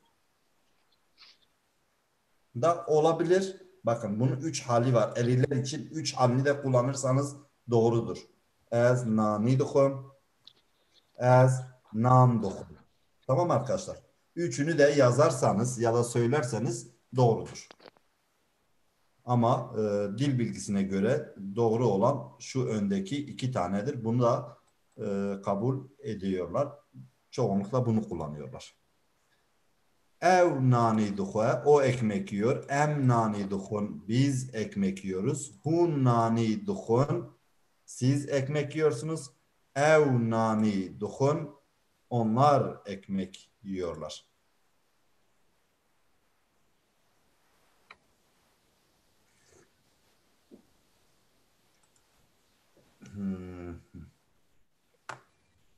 Bakalım burada ne var. Şimdi taş eril miydi, dişil miydi? İşe yaramaz. İşe yaramaz. Eril. Yani dolayısıyla Eril. Yani işe yaramaz. O zaman eril. Demiştim eğer doğurgan değilse erildir. Üretmiyorsa, yumuşak değilse, işe yaramıyorsa, güzel değilse, bilmem ne değilse. Ama işte işe yaramıyor dediğin anda anladık olayı. Ha, Eril eşittir işe yaramıyor. Eril eşittir. Bak bu bize ben yıllardır Kürtçe'de öğrenmeye çalışıyorum. Eril dişil olayını sadece bu cümleyle anladım. Sağ ol. O kadar. Evet. İşe yaramıyorsa erildir. Kesinlikle. Bitti. Şimdi kever taştır. Taş. Buradaki iyi gördüğüm gibi anlıyorum ki bu eril bir cümle. Yani ben şeyi bilmesem bile, keverin taş olduğunu bilmesem, anlamını da bilmesem, ben hemen bunları ayırıyorum. Diyorum ki ezi biliyorum, ayırdım. Imı biliyorum, ayırdım. Dı'yı biliyorum, şimdiki zamandan bahsediyor, anladım. Şimdiki zamanda mıdır? Fiildir, evet. Bu ortada kalan ise dı ile arasında kalan kelime ya da kök fiilin köküdür. Avetindir. Avej olmuş. Tamam. Avetindir. Atmak. Avetin. Burada iyi gördüm çünkü fiili cümlem var. Diyorum ki bu da bükümün ekidir. Bükümün ekinde iyi erildi. Geri kalan da diyorum ki bu her neyse bu erildir. Tek bir tanedir. Şimdiki zamandır. Kever de taştır. Dedik ya bu eril için iyi düşmüş. Yine burada da kullanırken, günlük hayatta kullanırken artık o kevri demiyoruz, kever diyoruz.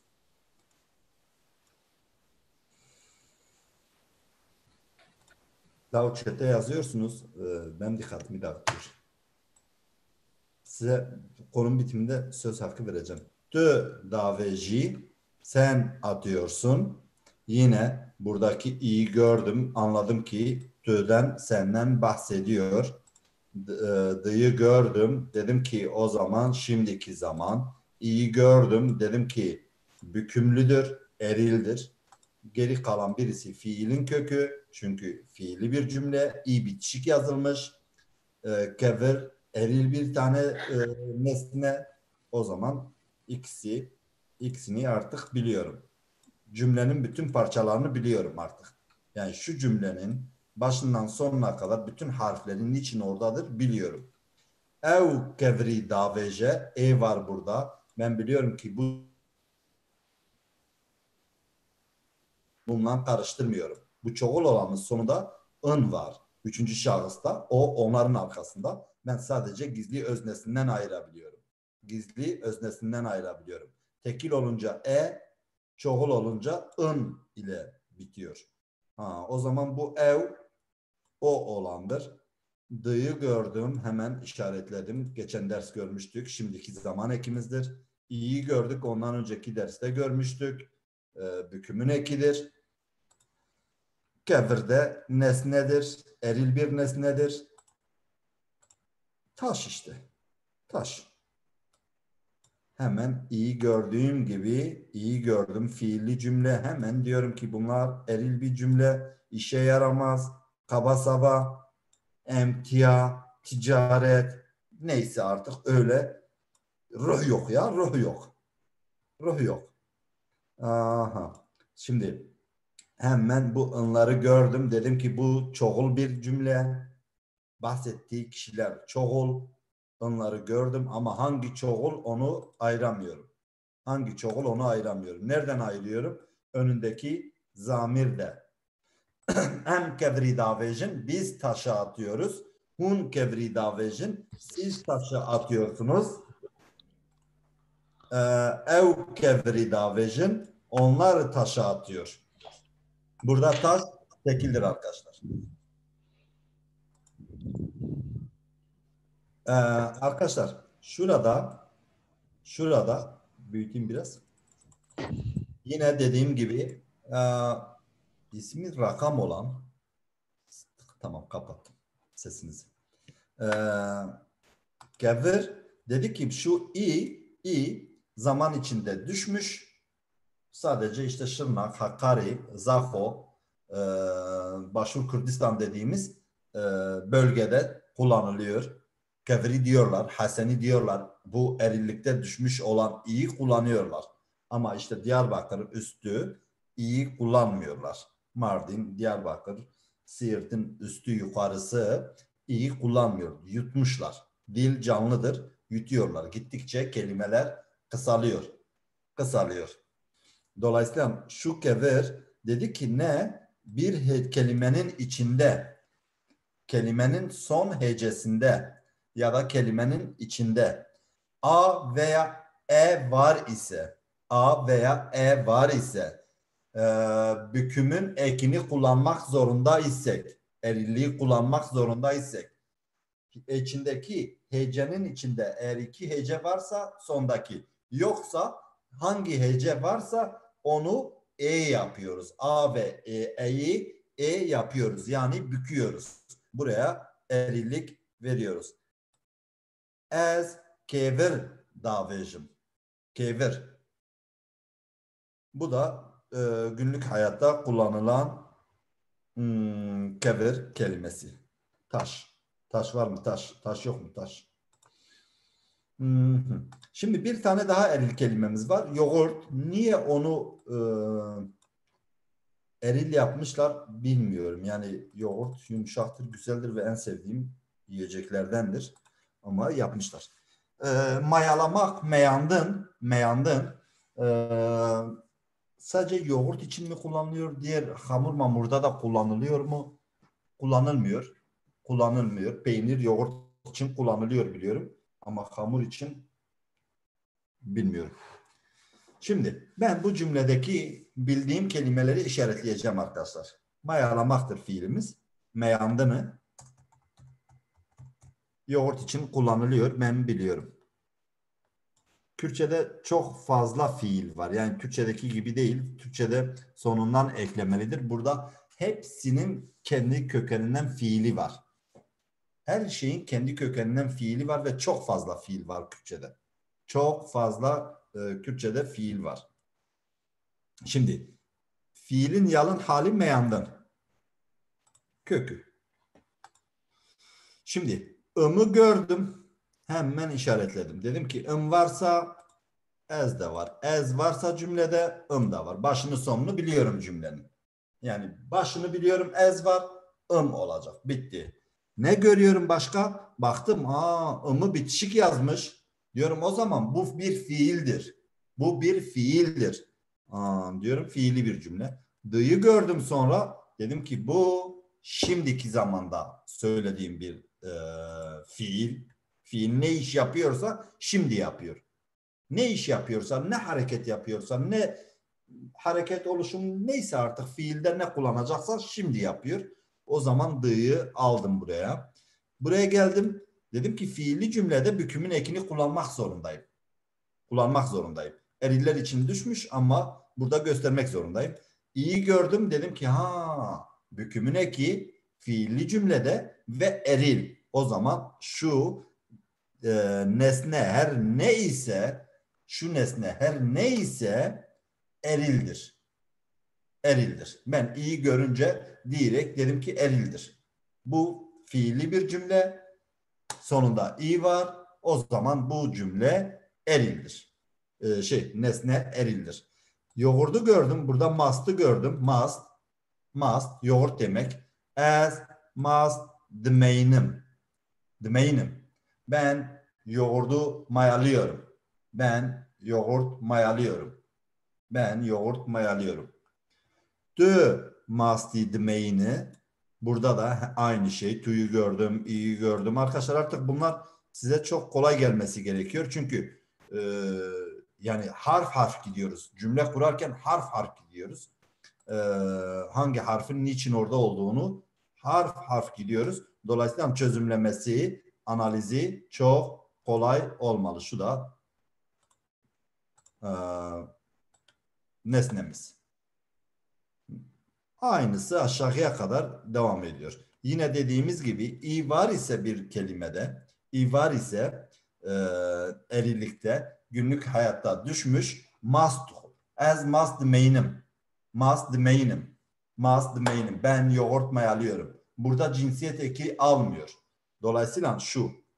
Biz günlük hayatta şu an böyle kullanıyoruz. As must the main'im. Şunu da sileyim. Şimdi normalde günlük hayatta böyle kullanılıyor. As must the main'im. Ama Şırnak, Hakkari, Yüksekova, Zaho, Duhok tarafı as must the main'im diyorlar. Yani gördüğünüzde afalamayın. Demeyin ya hoca bize öğretmedi. Biz görmedik. Bu i nereden geldi? Masti ne oldu? Ne zaman masti oldu değil. Ya da must oldu değil. Ya da mest oldu değil. Yani erilikte şu üçünü de kullanabiliyoruz. Dişilikte değişmiyor arkadaşlar. Dişi kendini korumuş. Erkek başıboş gitmiş. Harf bırakmış. O tarafa gitmiş. Bu tarafa değişiyor. O tarafa değişiyor. Bir baltaya sap olamıyor.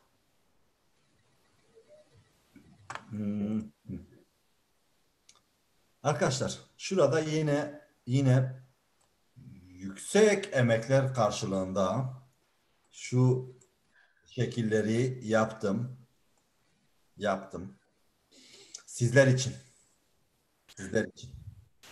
Hiçbir fedakarlıktan kaçmadım. Renklendirdim. Tek tek renklendirdim. Arkadaşlar zaten ezi biliyoruz. Hemen yalın zamirimizi bıraktık. Yalın zamirimiz vardı. Imımız vardı. Kişi ekimiz. Kertafa kesane.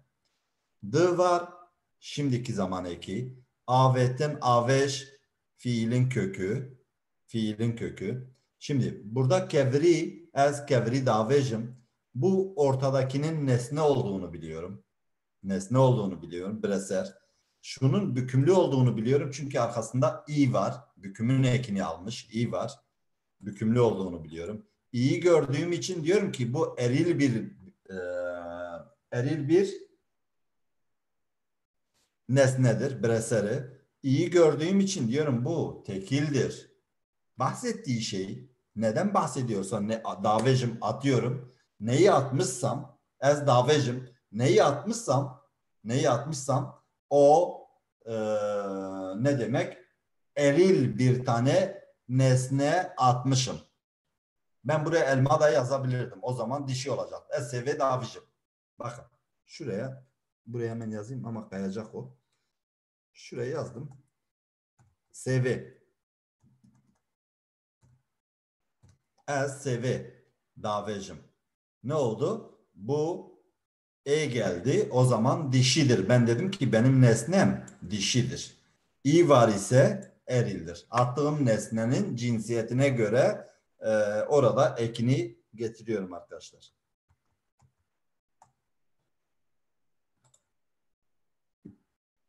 Ya teşekkür ederim. Böyle emeğinize sağlık. Kuru kuru. Helal olsun. Şimdi. Oy. Arkadaşlar. Şimdi burada yeni bir cümlemiz var. Bilmiyorum nedir. Ortadaki nesnenin ne olduğunu bilmiyorum. Sadece bu cümleden anladım. İçinde the var. Şimdiki zaman ım var.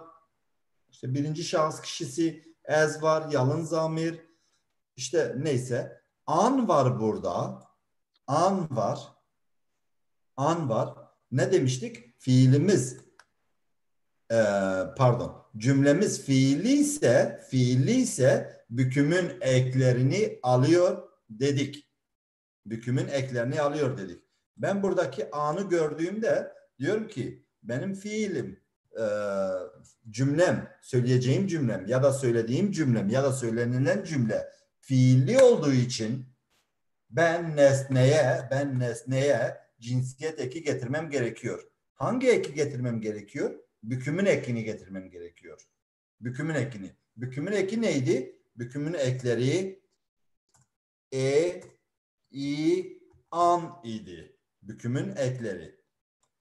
Şunlar an idi. Dişilik veriyordu. I erilik veriyordu. Gördük. An da çoğulluk veriyor. Netardır. Cinsiyeti yoktur. Nütürdür. Tamam mı? Dolayısıyla ben şimdi burada gördüm. Anı gördüm. Dedim ki anladım şimdi. Bu bahsedilen nesne birden fazladır. Bir tane olsaydı o zaman an olmazdı. Ya da i olacaktı. Şimdi hemen ayırdım. Dedim ki ben burada birkaç tane değişik fiil yazdım. Dedim ki ezberinizde kalsın. Lütfen ezberleyin. Ezberlemezseniz valla ben sizin yerinize ezberleyemem. Ezberleyebilsem kendime İsveççe fiil ezberlerdim. Yani sizin yerinize ezberlemeyeceğim. Haberiniz olsun. Ez'i gördüm. Im'ı bıraktım. D'yı gördüm. Hemen d'yı bıraktım. Was. Arkadaşlar pardon.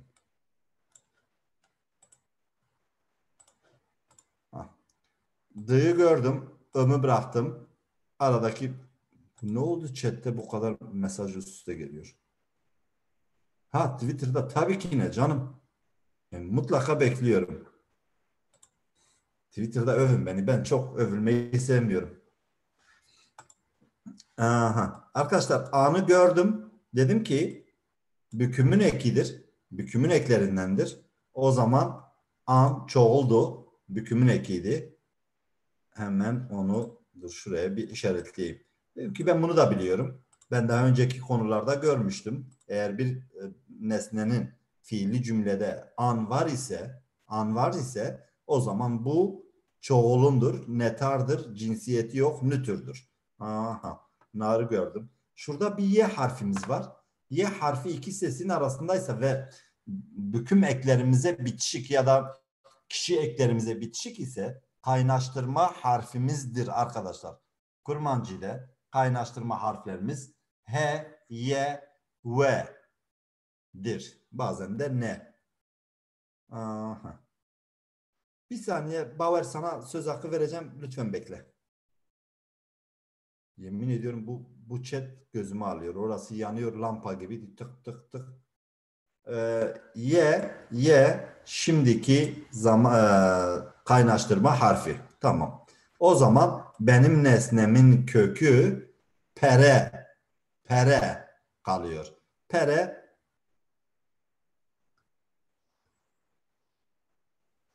para eril midir, dişil midir? Hocam Eril. faydası var bence. Erildir ya, kirlidir ya. Pis bir şey. Para erildir Kirli, bence. eril, kirli. Aha. Ben paraları istiyorum. Ben paraları istiyorum. Ez pereyan duhazım. Ben paralar istiyorum. Türkçe'de öyle Para oluyor. eril mi Mamaste? Ne? Erildir, eril. Yani Ya ben bir bismillah, ben bir bismillah olarak bilmiyorum ya, parayı çok eril ya yapasım canım gelmedi. siz diyor para el kiridir ya. Kir olan şey ya. Kir elimizin kiri. Para Yani. elimizin kiri. Dolayısıyla erildir.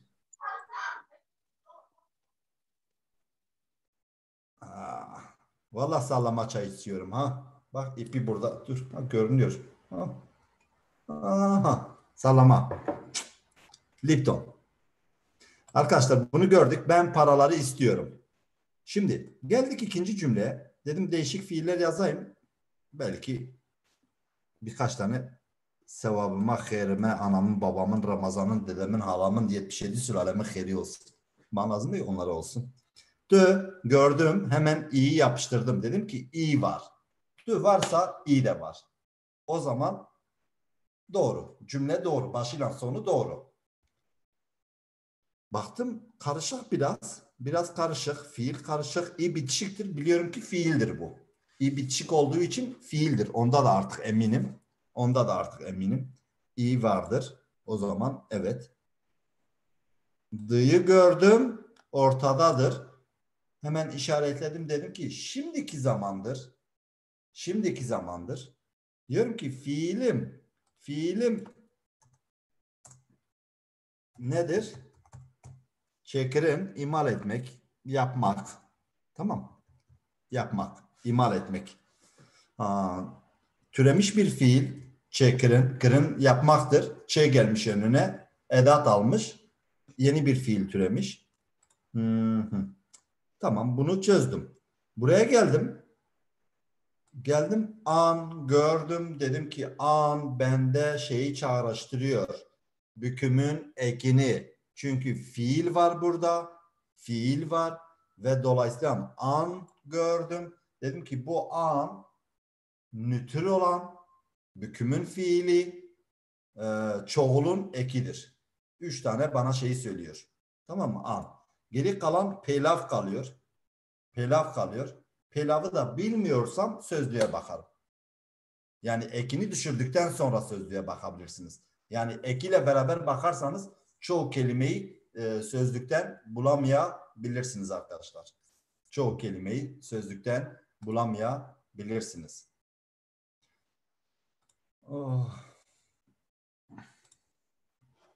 Şimdi pelav ayakkabı. Sen ayakkabıları yapıyor musun? Yapıyorsun. Sen ayakkabıları yapıyorsun. Pelavan çediki. Pelavan çediki. Şimdi evi gördüğüm anda yapıştırdım. Dedim ev varsa de var. Eğer üçüncü şahıs kişiden bahsediyorsam hemen yapıştırdım. Burada var. Diyorum valla bu cümle şimdiki zamanda bitişik yazılmış, bu fiili bir cümle. Hemen yapıştırdım dedim. Evet, fiili bir cümle. Fiili cümle olduğu için nesnenin aldığı eki hemen görüyorum. Diyorum ki bu bükümün eki. Hemen onu da aldım. Anı gördüğüm yerde diyorum ki bu netardır. Bükümdür. Tevanktır. Bir de çoğuldur. Pırjımar. Tamam mı arkadaşlar? Şimdi geri kalan iskan kalıyor. İskan nedir? Bilen var mı? Bardak. Bardak. Çay bardağı. Bunlar Kürtçe bilip araya girenlerdir. Hayır. Ha, İskan'ı nereden biliyorsun? Badin. İstikan çay var çünkü oradan bakmıştım. Ha, İstikan'dır o. Bu İskan'dır. Yo yo evet de hani orada görmüştüm. Yani Ha. markanın üzerinde bir yerde o yüzden. Bardakla alakalı Kürtçe'de çok bardak var. Çok bardak çeşidi var. Ben o yüzden şimdi onu sordum. Hemen birkaç tane karşınıza çıkabilecek. Bu bardaktır. Ev iskanan dijmere, o bardakları sayıyor. Saymaktır dijmere. Tamam. Bunu araya ne koyarsan, bu nesnenin yerine neyi koyarsan onu sayacaksın. Kimi bu öndeki zamiri değiştirirsen, aradaki nesneyi de değiştirirsen, ne koyarsan oraya onu sayıyor. Ez pereyan dijmerim. Ez mirovan dijmerim. Ez xaniyan dijmerim. Ez hayvana dijmerim. Neyi koyarsan oraya, nesneyi koyarsan bu saymak. Tamam mı? Saymak. Şimdi bardağın çok şeyi var. Ben şuraya yazayım. Arkadaşlar, badin diyorlar. Tamam. Kadeh diyorlar. Şuşe diyorlar. Nasıl yazmışım? Bir de piyale diyorlar. Bunların her birisinin aslında şey içinde ayrı yerleri var. Yani günlük kullanımda. Benim bildiğim piyale şarap bardağı, Hadi. İslam çay bardağı, kadeh av su bardağı, diğerlerini yani tam olarak bilmiyorum nerelerde kullanılıyor. Ayrıştırıyorlar ama biz artık öyle olmuş ki herkes kendi ağzıyla sadece bir tanesini kullanıyor.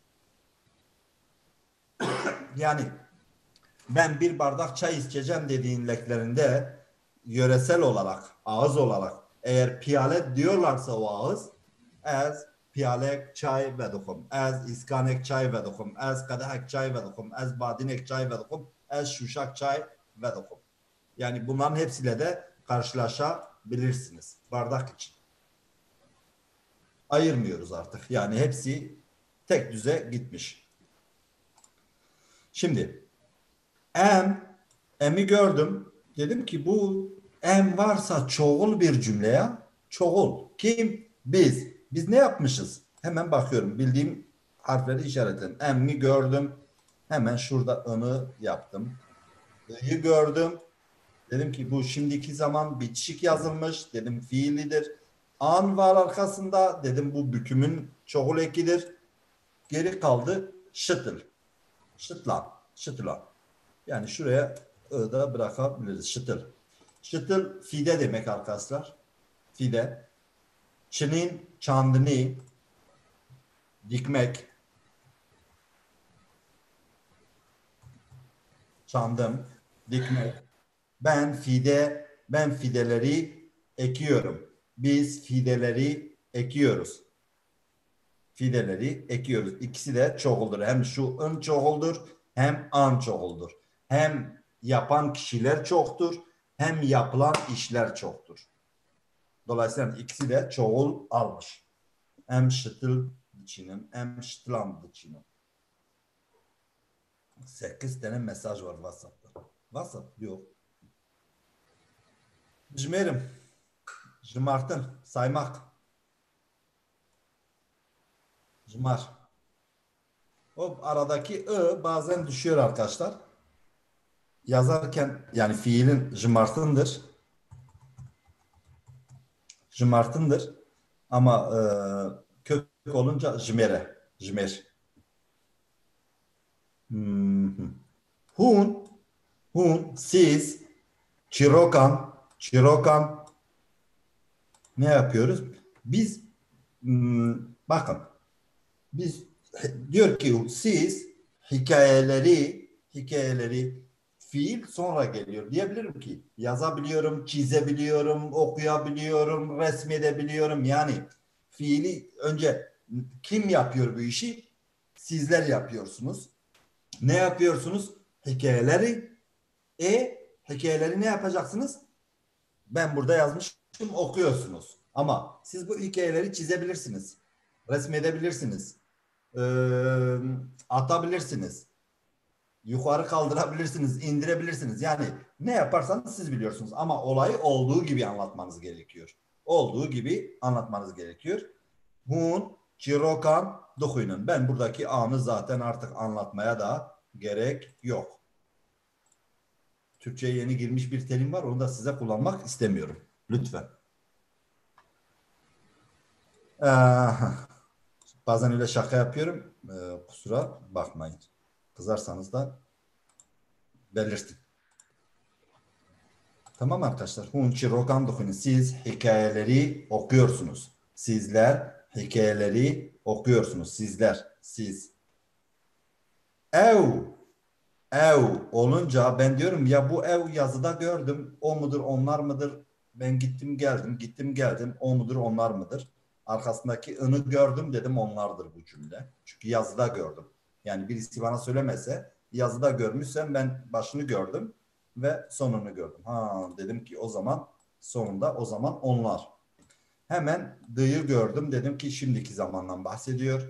Huyun fiilin kökü huenden, fiilimiz huendendir. Şimdi bitişik yazıldı. Diyorum ki bu bir fiildir. Bir fiilli cümledir. Anı gördüm dedim fiilli cümle ise bu da bükümün, tevangın ekidir. Hangisidir? Çoğuldur. Çoğuldur. Zayen tetünle cinsiyet yoktur. Cinsiyet yoktur. Ve çoğuldur. Cinsiyet yok. Tamam. İkisi. Helbest şiir. Helbest şiir demek. Ev helbestan duhuynen. Ev helbestan duhuynen. Onlar şiirler okuyorlar. Şiirler okuyor. Türkçe'de şiir okuyor. Şiirler demiyorlar değil mi? Ben Şiir. Şiir okuyor. Ama çok şiir okuyorsa Yine aynı anda okuyamayacağı için yine ama şey denir mesela şiirleri var ya da şiirler yazıyor. okuyor. Şiirler okuyor. Yok. Ama söylenemiyor da çok. Şiirler okuyor. Şiirler okuyor olmaz hocam. Şiir okunuyor. Şiir Tamam. okuyor. Valla şeyde oluyor. Ev helbest andokuyunun. Kurmancı'da oluyor. Kurmancı'da oluyor. Batı dillerinde de oluyor. Yani İt Avrupa dillerinde hepsinde. Süpermiş. Türkçe'de oluyor. Ben sandım Kürtçe'de tek oluyor, diğerlerinde olmuyor. Sesiniz gelmiyor Tahsin Bey. Kendi kendinize konuşuyorsunuz. Dur sesini ben açayım. Buradan görüntüden gördüm ama sen sesini herhalde kendin kapatmışsın. Evet. Başlarken Türkçe'de de olur diyorum. Türkçe'de de çünkü onlar şiirler okuyorlar. Yani 2-3 farklı yazarın bir araya gelip şiirler okuması gibi bir şey algılayabiliriz. Evet. Ben de Bence öyle. de Türkçe'de çoğul oluyor. Atıyorum Nazım'ın şiirlerini güzel okuyor. Onlar Tek bir şiiri değil, Nazım'ın- birçok şiir. Onlar Nazım'ın şiirlerini okuyorlar. Şiirlerini. Şiirler değil de şiirleri olabilir. La o da dev jeberdin. Mamonte. Jeberdin zola Türkçeden kurtulmuşum. Valla.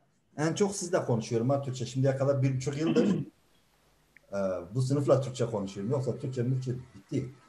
Ne işim var ya? Aha. Şimdi. Burada yine arkadaşlar Bauer sen bir şey mi diyecektin ya? Bir ara sanki bir şey diyecektin. Hocam. Alo. Alo duyuyorum, görüyorum, işitiyorum. Ev çevre davecin dediğimizde onlar taşı atıyor dediniz. Taşı değil de onlar taş atıyor diye kullanmak istesek değişen bir şey olacak mı? Hayır, Nasıl yazıyorsun? onlar ev kever davece ve avece. O taşı atıyor. Tamam. Bir tane taş. Atan kişiyle bir. Taşı. Bana Türkçesini söyle. Onlar taş atıyor. Tamam. Yazmıştım aslında. Ev kever davece. Onlar taşı atıyor. Taş bir tanedir. Atanlar çoktur. Onlar taşı diyorsunuz ya taşı. Taş fark edecek mi? Onlar taş atıyor. Taşı değil de taş atıyor. Belirtili nesne yapmak istiyor. Vallahi Türkçesini bilmiyorum. Bakın bu nesne tekildir. Tamam mı? atanlar çoktur. Onlar taş bir tanedir. Atan kişilerin sayıları çoktur.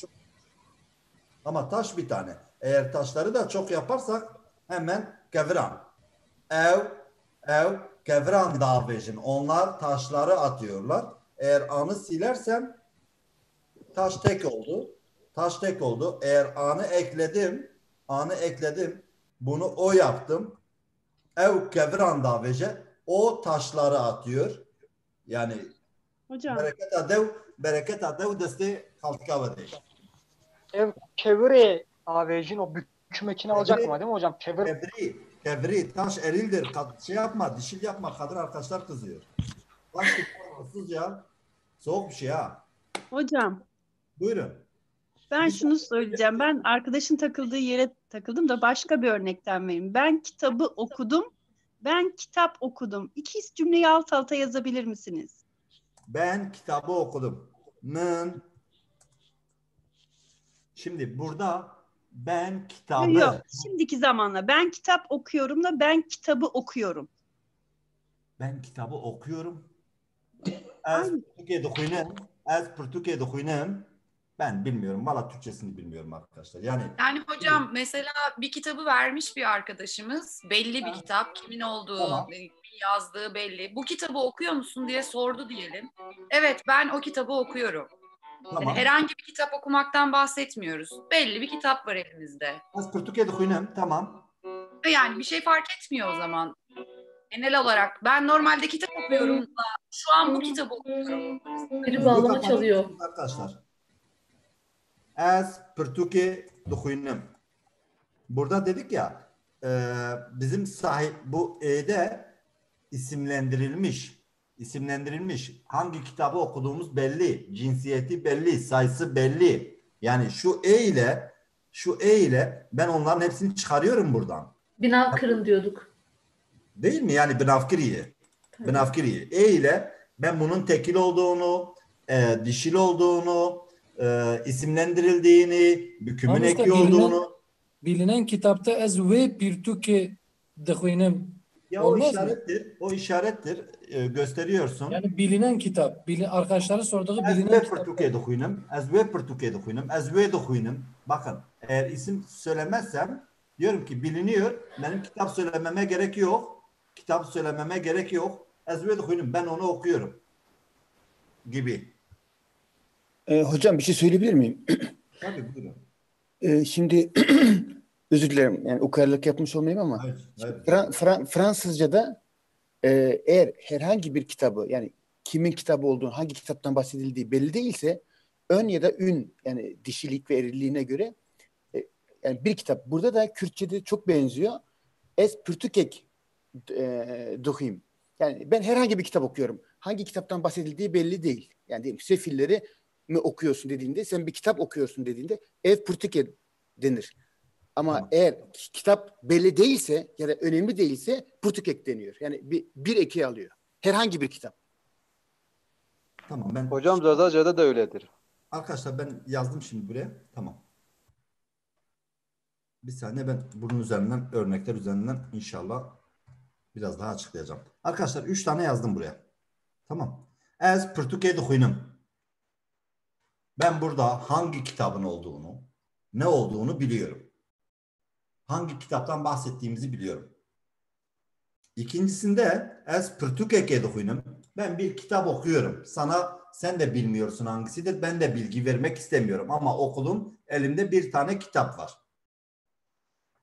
Burada sadece kitabın dişiliğini de söylüyorum. Diyorum ki evet kitap okuyorum. Bir tanedir, dişidir. Ama ismini bilmiyorsun. O binafkiri dediğimiz burada isimlendirilmemiş. Tamam.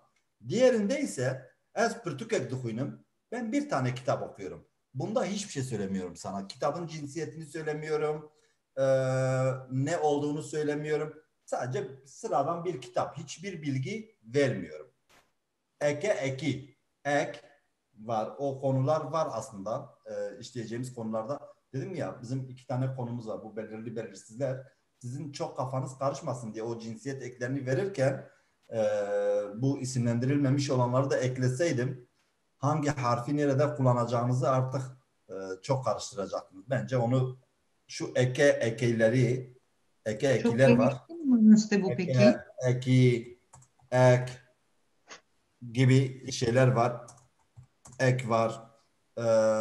O ekler var. Onları çok şimdi karıştırmayın bence. Şimdi sadece cümle kurun. Öyle çok ince ayrıntısı olanları da düz geçin gitsin. Çünkü bu sınıf hiç konuşamayanlar. Çok şey yapmayın. Mustafa bir sorum daha vardı. Buyurun. Mesela İngilizce'de cümlenin yapısında özne yüklem yer değiştiremiyor. Kürtçe'de de mesela ez nameyen dişinim. Nameyen dişinim ez diyebiliyor muyuz, yoksa yine sıralaması zorunlu bir şey var mı? Ben yolluyorum mektupları. Ben yolluyorum. Devrik oluyor yani. Ben mantık yani mesela kullanabiliyor muyuz? Hayır canım. Dedim ya cümleyi kurarken olduğu gibi bakın, elma elimizde ya da kalem elimizde yere doğru düşüyorsa, penus dikeve düşüyor aşağıya doğru, kamera nerede? Kalem burada. Tamam mı? Kalem, penus, bundan bahsedeceğim. Ne yapıyor? İkinci hareketi ne? Düşüyor. Geliyor kamera. Düşüyor. Tamam. Hadi ben penus dikeve düşeceği yeri söyleyeceğim bu sefer. Penus dikeve. Bitti. Kalem düşüyor.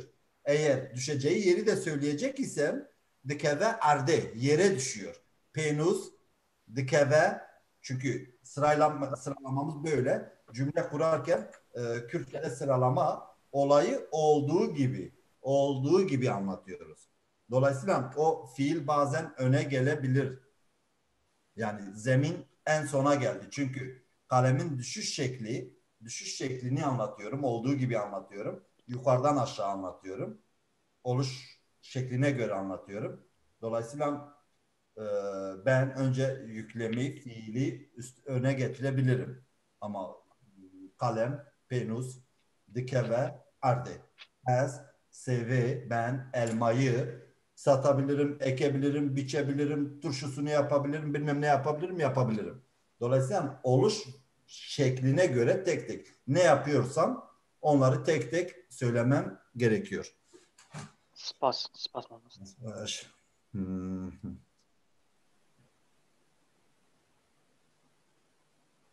Şimdi arkadaşlar, kaç dakikamız? 15 dakika. Kaç slaytımız var? 2 tane slaytımız kalmış. Tamam. Ez nameyan dışinim. Ben çete yazmayın. 15 dakikamız var. Bitsin. Ondan sonra 5 dakika açacağım sorularınız varsa. Ez biliyorum. I'mı da biliyorum. Hemen kırmızı yapayım ya. Sizde de görünsün.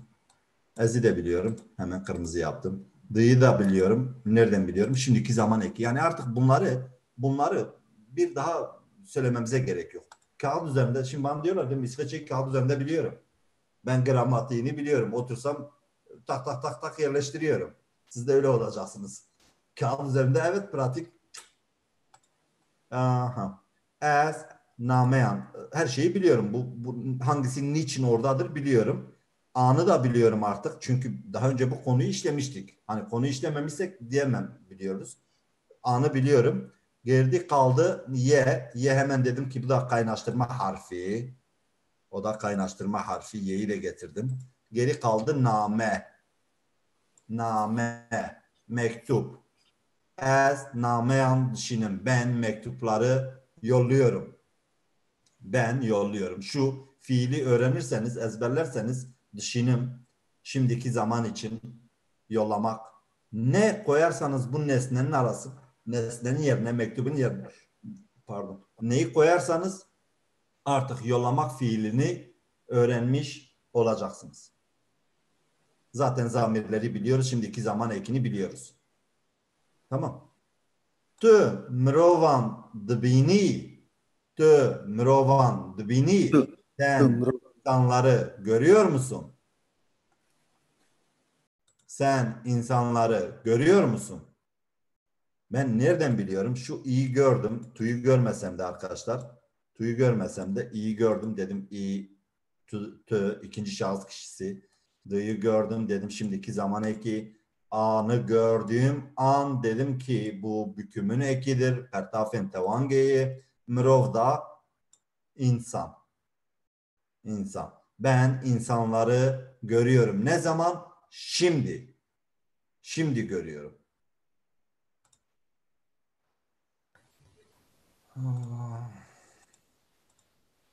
Ya fiilin kökünü ödev vermiyorsunuz diyorsunuz ya. Size ödev vereceğim.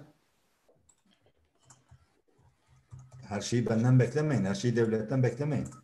10 lira verin. İban atacağım. 10 lira verin. Çok zenginim. İsveç'te yaşıyorum. Çok zenginim. Çok param var. İban atayım 10 lira verin. Ama sallama çay içiyorsun. Ya vallahi evimiz yakıldı. Ya öyle deme ya. Belki sallama çay seviyorum kardeşim. Ne karışıyorsun?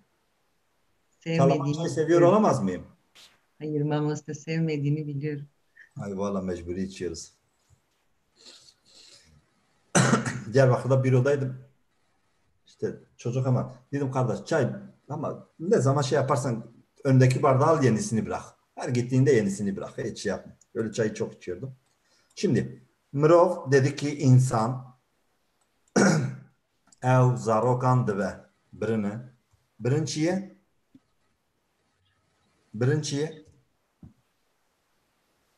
Götürmek. Biri birin, diğeri birin.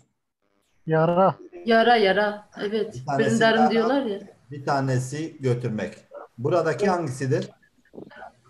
Götürmek. Götürmek. Zarokan dibe. Götürmek. Bırın götürmek. Birin götürmek. Brin yara. Yara. Dilbirin diyorlar ya. Dilbirin. Gönül yarası. Yaralı yürek. Bırındar.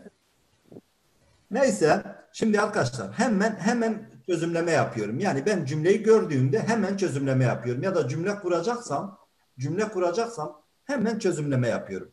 Ne yapıyorum? Hemen çözümleme. Diyorum arkadaşlar ben kimi kullanacağım ismini? Farz edelim 3. şahsı. Ne zaman? Zaman. Tamam. Cümlem nesneli mi olacak? Geçişli mi geçişsiz mi? Diyorum geçişli olacak. O zaman evi kullandım. Tamam mı? Şimdiki zamanda evi kullandım. Ne yapacağım o nesneyle? Hemen nedir? Zarok. Diyeceğim ki çocukları zarok bir tane çocuk mudur? Çok mudur? Diyorum, çok çocuk. O zaman anı getirdim. Çünkü cümlem fiilli olacak mı? Evet. O zaman bükümün eklerini anı getirdim. Tamam. Ne yapıyor? Şimdiki zaman mıdır? Evet. Hemen d'yı bıraktım. Dedim ki evin o mudur? Onlar mıdır? Dedim odur. O zaman şuraya da e'yi bıraktım. Yine kökü de b'dir.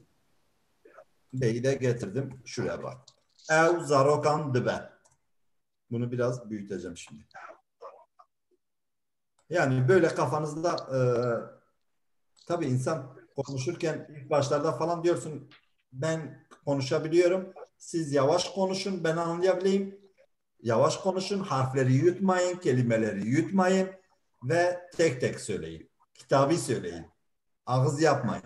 Ağzınızda laf gevelemeyin. Harf yutmayın. Ama işte dibe olmak anlamına da gelmiyor mu? Dibe. Oluyor. Olmak anlamda. Olmak anlamda. Yani eş sesli oluyor değil mi o zaman? Dibe. Hem dibecin dibe. Olur. Yani diğer bir anlamda olur. Dibe. Bu cümlenin anlamı ne oldu? O çocukları ne yaptı? Götürüyor. Götürmek. Götürüyor. Evet. Şimdi bu zarokanın yerine neyi koyarsanız götürüyor. Ev kadehan dibe. Ev kompütüran dibe. Ev penusan dibe. Ev mirovan dibe. Ev nameyan dibe. Yani götürmek şurada duruyor. Nesneyi değiştirir. Nesnenin yerine arkadaşlar siz mikrofonunuzu kapatır mısınız? Birisinin mikrofonu açın. Sedrin adır. Nedir? Kapattım seninkini de. Tamam. Breser'in nesnenin yerine ne koyarsanız götürmek fiili hazır bizde. Diğeri zamirdir. Sadece nesneyi değiştiriyorsunuz. Tekil, çoğul, eril, dişil olarak belirlerseniz cümleniz doğrudur. Gördüm burada em'i. Dedim ki bizden bahsediyor ya. Biz yapıyoruz olayı. O zaman bizlerden bahsedeceğiz. Ne yapıyoruz? Kimlerden bahsediyoruz? Anı biliyorum. Jotkar. Jotkar kimdir? Çiftçi. Çiftçi. Jotkar. Bir tane midir? Yok. Çiftçileri çoktur. Birden fazladır. Anı getirdim. Şimdiki zaman söyleyeceğim için D'yi koydum. M olduğu için ın var. Bu diğeri de bırının aynısıdır. M jotkara dıbın. Biz ne yapıyoruz? Biz çiftçileri götürüyoruz.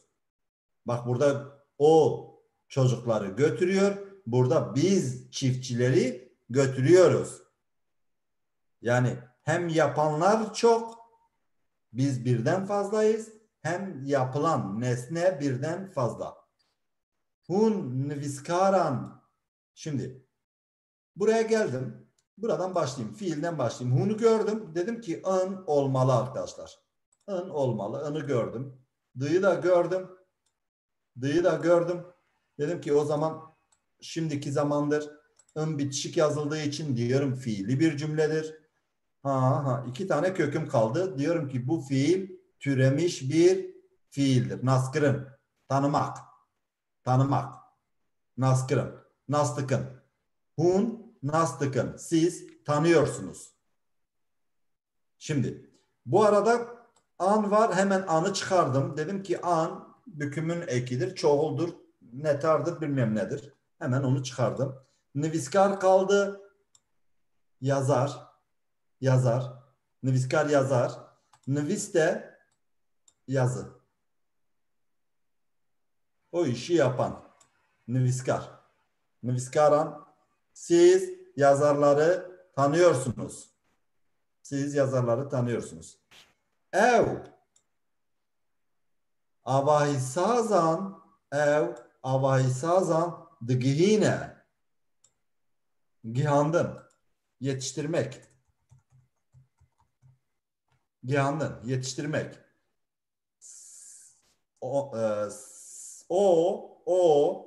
O yetiştiriyor. Neyi yetiştiriyor? Hemen şu anı sildim. Anı biliyorum. Çoğulluk vermiş. Yani neden bahsediyorsa o nesneden ne varsa birden fazladır. Hemen anı sildim. Dedim ki o yetiştiriyor. Avahi tek başına arkadaşlar bina demek. Avahi tek başına bina demek. Binayı kurgulayan kimdir? Mimar. Eğer bir kelimenin arkasında saz görürseniz arkadaşlar size formülleriyle beraber veriyorum. Eğer şu sazı bir kelimenin arkasında görürseniz saz kurgulamak anlamı katıyor ona. Yani o işi kurgulayan, binayı kurgulayan kimdir? Mimardır. O dolayısıyla avahi binadır. Binayı kurgulayan mimar oluyor. Avahi saz. Bu sefer mimar birden fazladır arkadaşlar. Birden fazladır. Dolayısıyla ben sonundaki andan anlıyorum. Ben en az 2 kişiden bahsediyorum. Ama bahseden kişi 3. kişi. Buradan E'den biliyorum. D'yi da biliyorum. Şimdiki zaman mikrofonunuzu kapatın. Kökü sesi keselim. Arkadaşlar E'yi gördüm. Hemen kırmızı yaptım. D'yi gördüm. Kırmızı yaptım. Bildiğim kelimeleri kırmızı yapıyorum. Harfleri, cümleleri, edatları neyse hepsini kırmızı yaptım. Geri kalanlar ise cümlem şu fiilin kökü çünkü cümlenin fiilin içinde bildiğim parçaları düşürdüm. Breser'de nesnede ise anı düşürdüm. Bunu biliyorum. Geri kalan ise nesnemizdir. Nesnemizde türemiş bir fiildir. Nesnedir. Ev kevri davajın bunu da öğrenmiştik.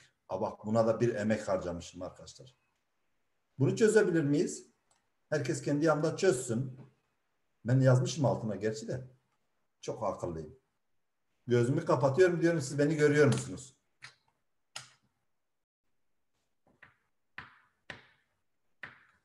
Siz beni görüyorsunuz.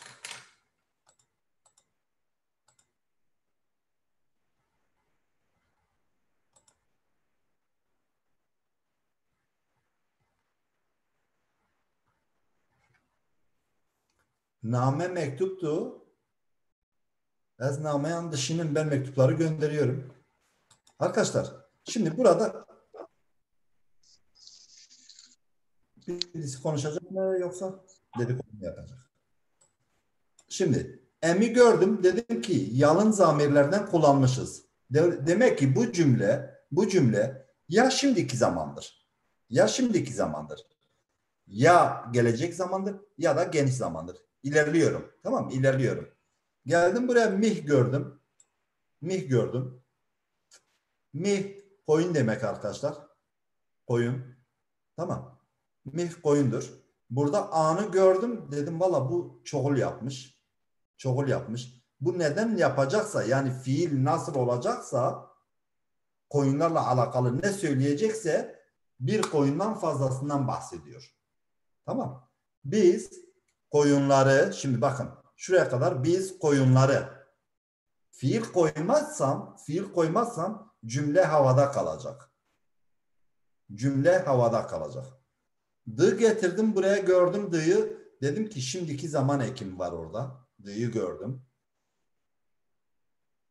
I'nı da gördüm. I'nı da gördüm. Dedim ki em var. Bu da doğru bir cümle. Çeyrandındır. Çeyrandın şurada fiilin yalın hali çeyrandın. Otlatmak. Em mihan çerinin. Biz koyunları otlatıyoruz. Çeyrandın.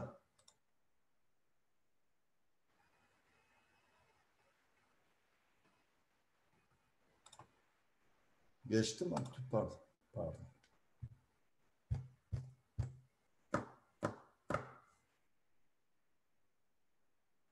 Etti 2 saat 10 dakika, 15 dakika. Ve 17 kişi kaçtı. Şimdi görüyorum 17 kişi kaçtı. Yoklama alacağım bundan sonra. Dersin başından sonuna yoklamayı nasıl alacağım onu bilmiyorum. Burada yoklama almam gerekiyor. Belge hazırlarken sınava girme hak kazanıyor mu, etmiyor mu? Su gibi. Bir de bana sorun. Oy. Dur arkadaşlar, dur bitirelim sonra sohbet edeceğiz. Dur daha bitmemiş, daha ödev var. Ödev var. Arkadaşlar buradaki koyun nesnedir, bükümlüdür, çoğuldur, cinsiyetsizdir. Şu şimdiki zaman ekidir. Cerin, koka, lekeri fiilin köküdür. In ise kişi eki, çoğul olduğu için onun ekidir. Aha. Hele şunları yazın. Yazın lütfen. Bunların bana gelecek derste Türkçelerini ya da İngilizcelerini, Fransızcalarını, İsveççesini öğrenin. Gelecek dersin başında bunları konuşalım. Hatırlatın ama. Büyüteyim mi biraz? Büyüse iyi olur. Büyüsek iyi olur da ben dur. Arkadaşlar hepsi emek. Bunları kutuları açtım tek tek. Bu kutuları oraya yerleştirene kadar içindeki Emeklerinize sağlık hocam. ya işte nasıl hakkım ödenecek onu da bilmiyorum ama neyse. İsveç'e kaçak çay gönderir size. Ya canım istemiyorum. Burada çoktur ya bakma.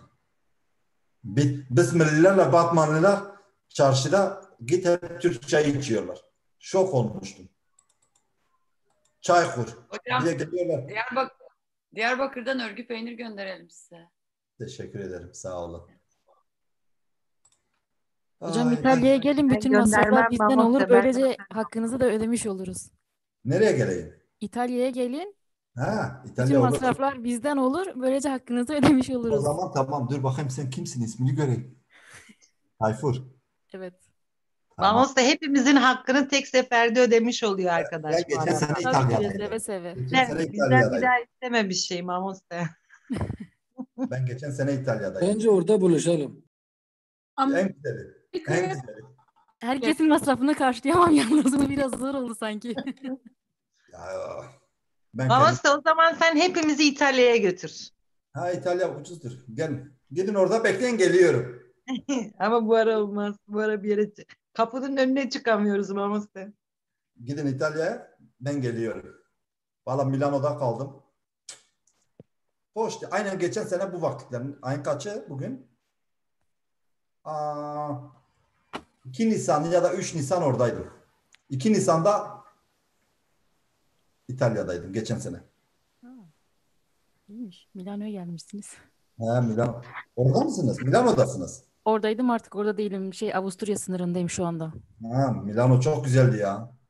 Yok, ben sevmedim. Şehir olduğu için benim şu anda kaldığım yer biraz daha böyle doğayla iç içe olduğu için daha güzel. Yok, ben Milano'yu sevmiştim. Güzel. Atina kadar değil tabii. Atina kadar Hocam değil. bu .col'da niye soru işareti var? Ya ben onu siz bir yazın, siz de bakın. Yani yörelerde göre değişiyor, ağızlara göre değişiyor. Ben bilerek bıraktım onu. Onları gelecek hafta. Hocam. Buyurun. Haltik. Evet hocam, çok doğru. Var. Birlikte Anlamadım. Arkadaşlar bir yazın, sözlüklerden, şeylerden arayın, bulun.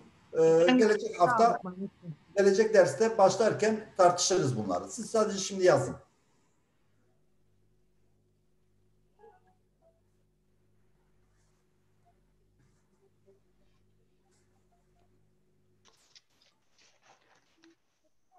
Ama size bir şey sorabilir miyim arkadaşlar yazarken? Tabii, buyurun. Bu ez ditim dediğimizde sen beni gördün dedik. Evet. Şöyle olduğunda ne oluyor? Tu min diti. Tümün dibini. Tümün dibini. Yine fiil yalın zamirin etkisinin altında kalıyor. Fiilde yalın zamir var ise huaru, cinafken huaru var ise fiil onun etkisindedir. Ona göre çekiliyor. O gizli öznesi ona göre çekiliyor. Şimdi ez ditimde te Ez bükümlü. var, ez varsa bakın yalın zamir sürekli içinde olduğu cümleyi kendine göre çektiriyor. Tamam, o zaman fiilin aldığı ek her zaman yalın zamire göre. Yani bükümlüde İçinde zamir varsa. Tabii içinde yalın zamir var ise. Şimdi ez ben te seni değil mi? Te seni. Evet. O zaman böyle seni ben gördüm mü bu o zaman? Ben seni gördüm. Este dibinim. Ben seni görüyorum. Ben sen beni gördün diye not almışım Türkçesini. O zaman yanlış Este çalmışım. dibinim. Ben seni görüyorum. Tamam. Çünkü zaman. te seni ben yok. te es ditim dediğimde sen beni gördün diye Türkçe yazmışım. Yanlış yazmışım. Ben seni Ezditim geçmiş zaman. Ezditim. Yani gördün mü? Sen beni gördün mü?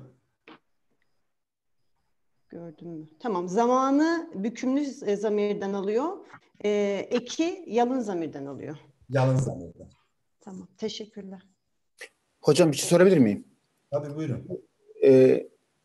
Eril nesnenin sonundaki i Kuzey Kürtçesinde düşüyor demiştiniz ya günlük konuşmada.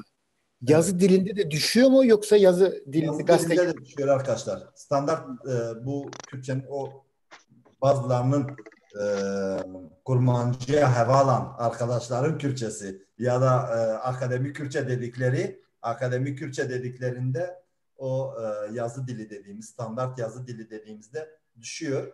Ama bazı yazarlar ya da bazı yayın evleri bilerek tutuyorlar. Ama standartta biz aramıyoruz. İstanbul Enstitüsü, Diyarbakır Enstitüsü, Stockholm Enstitüsü. Tabii bu yeni bir enstitüye açtım arkadaşlar. Enstitüye online. Bunu ben açtım. Online. Dijital ya. Ne artık daha bina olacak, şey olacak. Enstitüye online. Kuruluşu da bitmemiş ama bu bir haftaya kadar bitecek. Göteborg'de, İsveç'te. Hocam Online. siz orada öğretmenlik mi yapıyorsunuz hocam? Valla daha karar vermemişim. Öğretmenlik yapıyorum. Yani malum Okullarda mı hocam? Anlamadım. Okulda mı? Ya evet, okulda. Hocam ben bir şey sorabilir miyim? Kürtçe'de serbest arkadaşlar. Kürtçe'de Hocam bir şey sorabilir miyim? Tabii buyurun. Konuşmayan arkadaşlar mikrofonunu kapatsın. Bir saniye, ben diğer arkadaşlar bir şey söyleyeyim, ondan sonra siz konuşun lütfen. Dedik ki burada eğer ana dilin neyse okula başladığında ana dilinden ders almak zorundasın. Arapsan Arapça alıyorsun, Türksen Türkçe alıyorsun, Kürtsen Kürtçe ders almak zorundasın. Dolayısıyla burada 10.000'e yakın İsveç'te Kürtçe ders alan öğrenci var. İlkokuldan liseye kadar. Hocam ben bir makalede okumuştum. İsveç'te eğer bir sınıfta 2 kişiden fazlaysa devlet ana dilinde muhakkak bir öğretmen temin ediyormuş. Doğru mu hala? Bulmak zorunda, evet. İlana çıkarıyor, neyse bulmak zorunda. Anladım hocam. Bir şey de ben sorsam hocam. Tabii buyurun. Şimdi benim bu ikinci dersim sadece ikinci derse girmiştim. Bir de bu derse girebildim. Çünkü çalışıyorum. Bu saat çok iyi oldu. Ama bu zamana kadar olan kısmı benim böyle tekrar izleyebileceğim ya da hani tekrar yapabileceğim. WhatsApp grubunu takip edin. Anladım ben sizi. WhatsApp grubunu takip edin. Bu 5 tane dersi tek başıma çekip YouTube'a atacağım. Dolayısıyla yani tekrar için o derslere girebilecek. Yani sizin dersinizin olmadığı günlerde bu derslerin tekrarını çekeceğim. Daha sade bir halde YouTube'a atacağım. O zaman derse katılabilirsiniz. Evet. Tamam. Teşekkür ederim hocam. Bitti. Bitmedi. Vallahi 2 tane yazılmış da onu soracağım. Biraz iki defa yazılmış. 2 tane mi anlamı var yoksa? Ya 2 tane anlamı var. Burada siz öyle yazın. Şimdi o şey demek. Erkek kardeşimizin çocukları, birisi kız birisi erkek için oradaki takıları yazmadım bilerek. Yani hem kız kardeşimizin çocukları için hem erkek kardeşimizin çocukları için ayrı ayrı cinsiyetleri var. Ben onları yazmadım. Ders bitti arkadaşlar. Çıkmak isteyen çıkabilir. Teşekkür ediyorum. Biz teşekkür ediyoruz. Çok övmeyin beni. Teşekkür ederiz hocam. Elinize sağlık. Ama birisi demiş ki parti kurun, oy verelim demiş. Ha, parti kurun oy. Partimiz var ya. Sevmiyoruz bence. Parti kursun. Kirlenmeyin bence hocam. Olmayan bertaraf olur. Kirlenmeyin bence. Duymadım. Kirlenmeyin diyorum, parti grupta kirlenmeyin. Böyle iyi. Yok, taraf olmayan bertaraf olur. Tarafımız var çok şükür Mamoste, sen rahat ol. Onu Ama söylüyorum. sen yine de parti falan kurma bence. Özgürlüğün olduğu yerde sessizlik, ne diyorlar? Bir şey diyorlardı, neyse. Namaste, görüşürüz. Kolay gelsin size. Teşekkürler. Hocam bundan sonra saatimiz hep bu saat değil mi? Evet, hep bu saat ve günümüz de sabit. Yani kaza bela Tamam. olmazsa günümüz de sabit, saatimizde. Bitti. Tamam. Teşekkürler. İyi akşamlar herkese. İyi geceler, sağ olun. Hocam teşekkürler, iyi akşamlar. Teşekkür ediyoruz. İyi akşamlar, iyi akşamlar, iyi akşamlar. Hala 40 kişi var. Hocam öyle bunların anlamlarını bulmak mıydı? Evet. Tamam. Hocam bir tane kural söylemiştiniz ya. Onu tekrar bir tercüme eder misiniz? Bir arkadaş sormuştu. Kaçırdım ben o kuralı. Yazamadım. Hangisini kuralı? Yani şeyi hatırlatsam. 4 slide önce.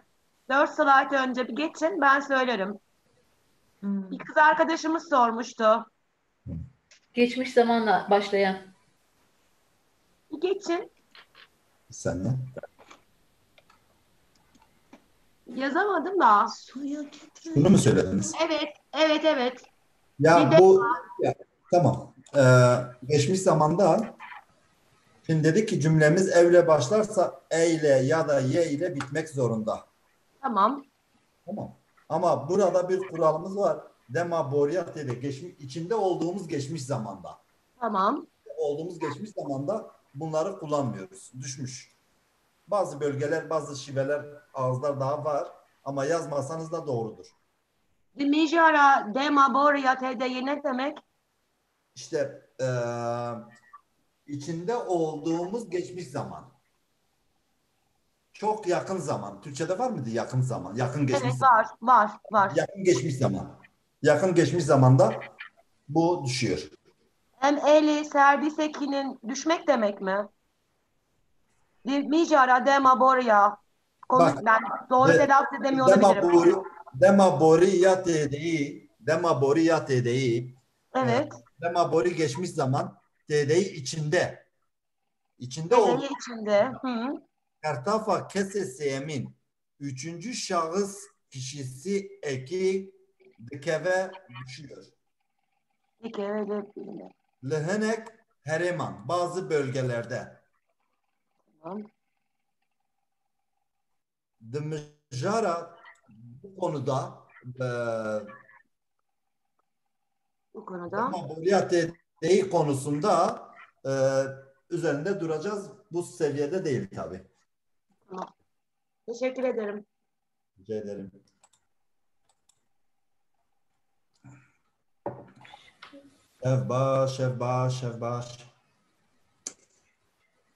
Şevbaş. Ancak sizi atlayayım çıkarsınız. Kapatayım ben. Arkadaşlar kapatıyorum. Şevbaş. Çünkü YouTube'da da var.